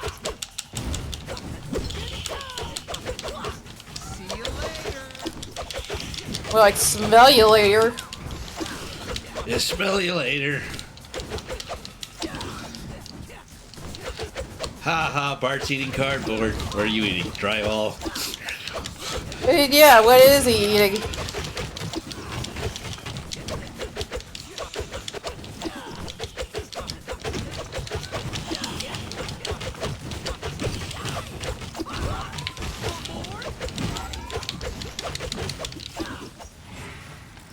Pizza.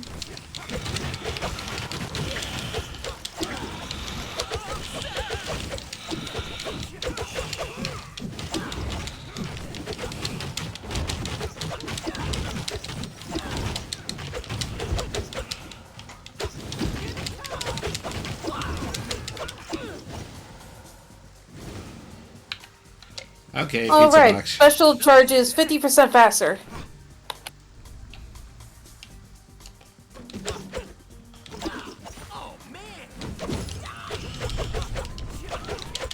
Well, at least the lightning storm is over. There was a lightning storm? I didn't even notice. I am in Yeah, there was. full-blown, I'm in full-blown button mashing ultra lock mode right now. It might explain how badly I'm doing. Yeah, it's exactly why you're bad. Well,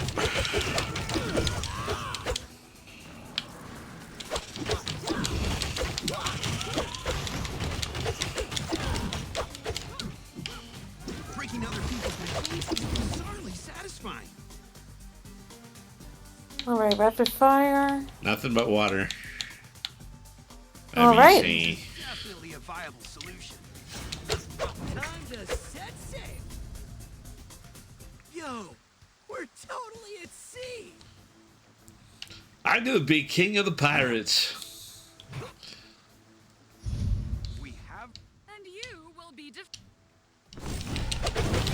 Oh god, here we go again.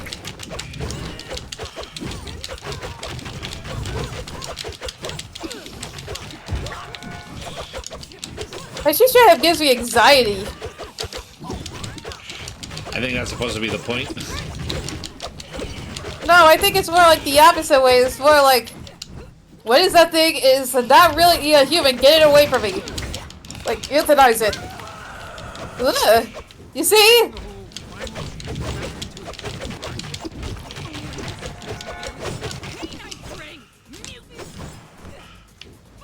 What is with all the fire? Yeah, this is more than the standard amount of fire that we've had in this fight. Right? I can't be the only one to have noticed it. Well, you aren't, because I did.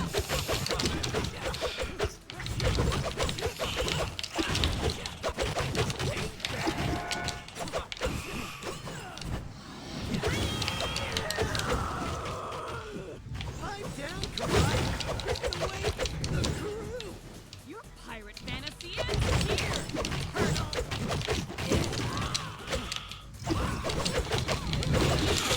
Man, for your own good, I think you should just off yourself. They're really getting into that whole dark side thing. I mean, yeah, duh. That's why I'm me. That's what makes me me. Up. Me. The bunny rabbit. I was talking about Karai, actually. Oh.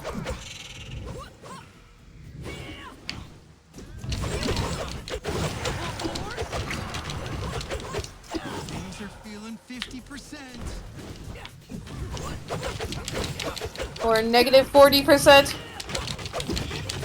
Okay, we still haven't reached that event horizon with Karai that we have with Leatherhead. Right.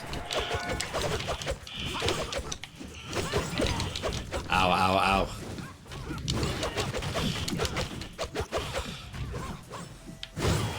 Oh, I got her.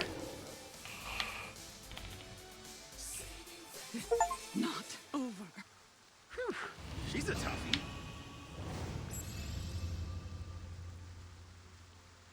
You get the pizza. All right. Now let's get going.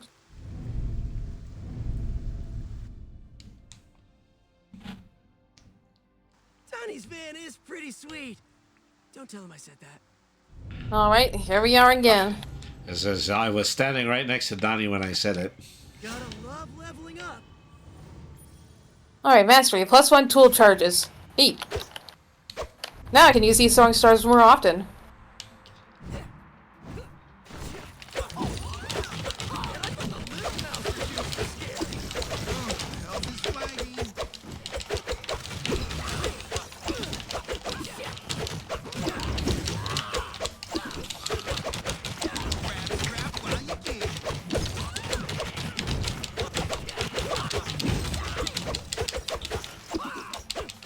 I'm particularly in a bit of a spot of bother.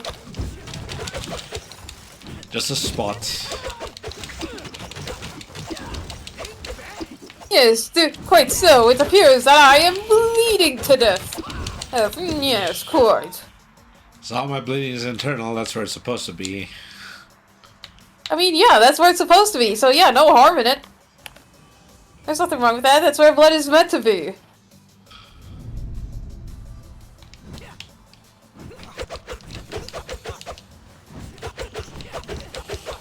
Huh?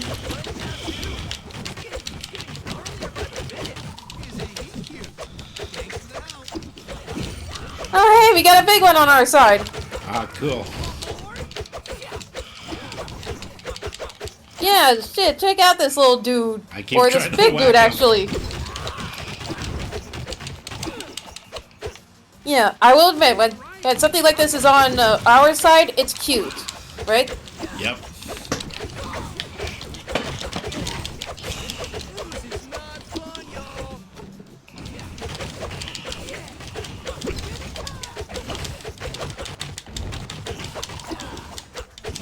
How the hell are their axes able to come back?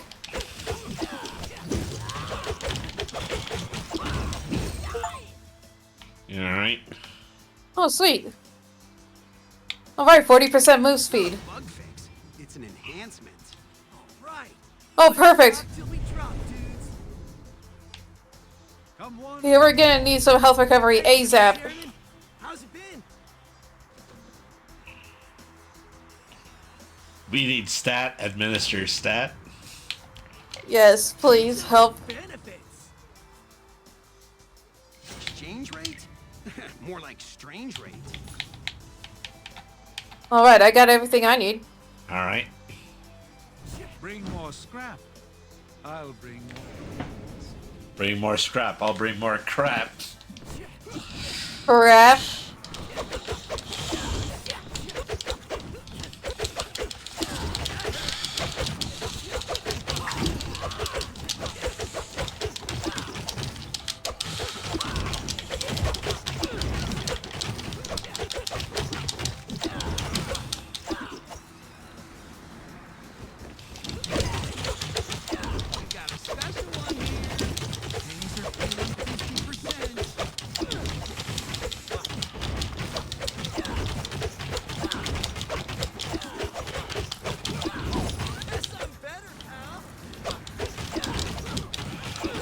Yeah, just get better, bruh.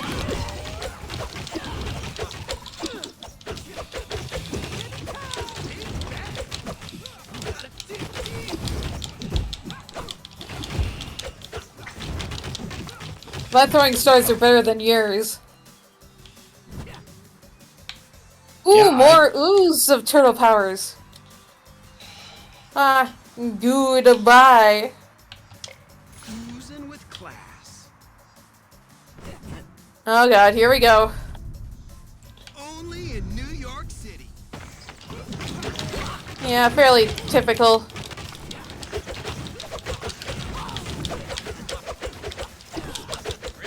So, which one is the assassin we're fighting? I think it's the one that's wearing silver. Yeah, absolutely the one that's wearing silver. Oh yeah, absolutely the one in silver.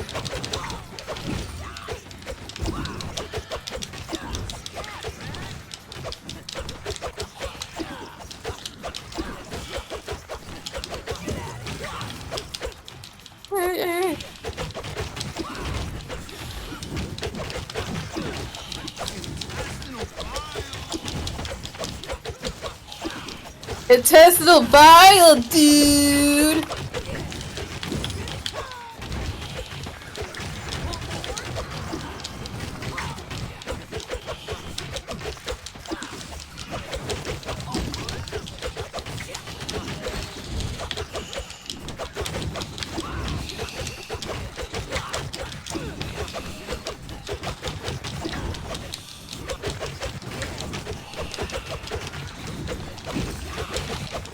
Sometimes it just have to be like, ooh, speed! Ah! Okay, there goes my Splinter life.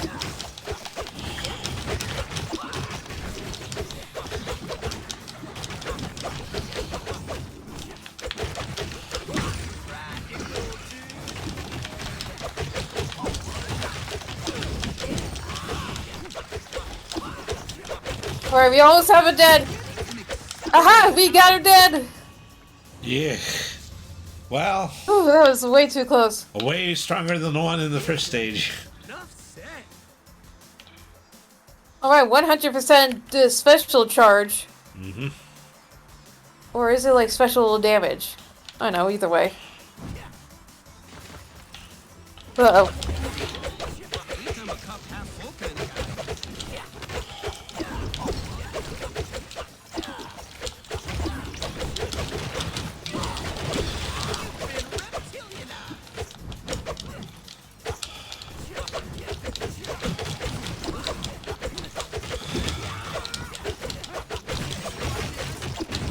Another frog! Got oozed and I loosed. What the hell are you talking about? I'm the master of ooze and dark power around here.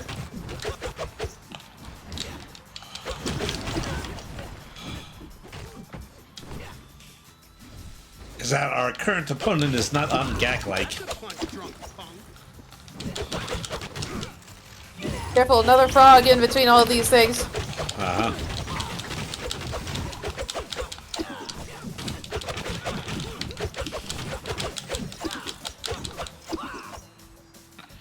Alright, we did it. Barrier damage. Alright.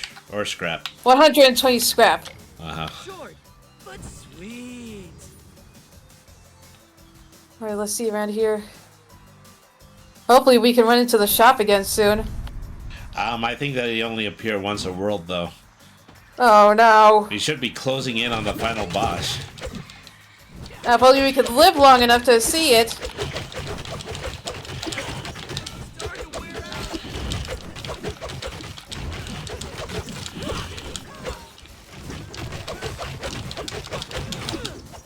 Alright. Get rid of that bozo.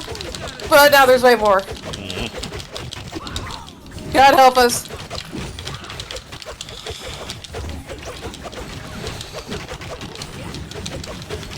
Yeah. Ah, drat. Wait, are you? I was. Oh no. Yeah. That tractor beam was the last of me. I think this might be the last of me as well. Unless I can somehow just magically clutch this shit.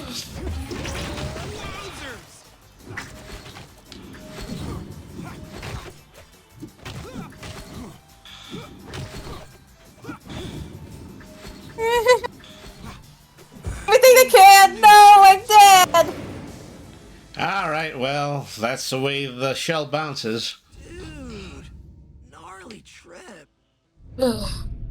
Alright, get our last few upgrades and then we'll go ahead and call it a stream. Alright. This place is totally empty now. Especially without Father being here.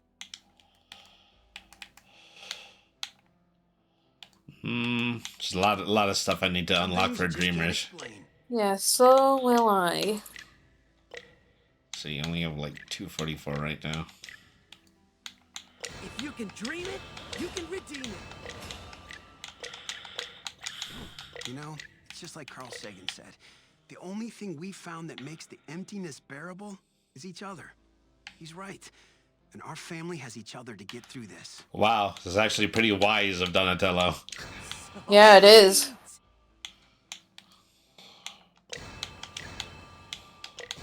A dream to some, a nightmare to others. Alright, I believe that's all my upgrades. Mm-hmm. And so one more thing, let's see if we can find anybody doing a storyline.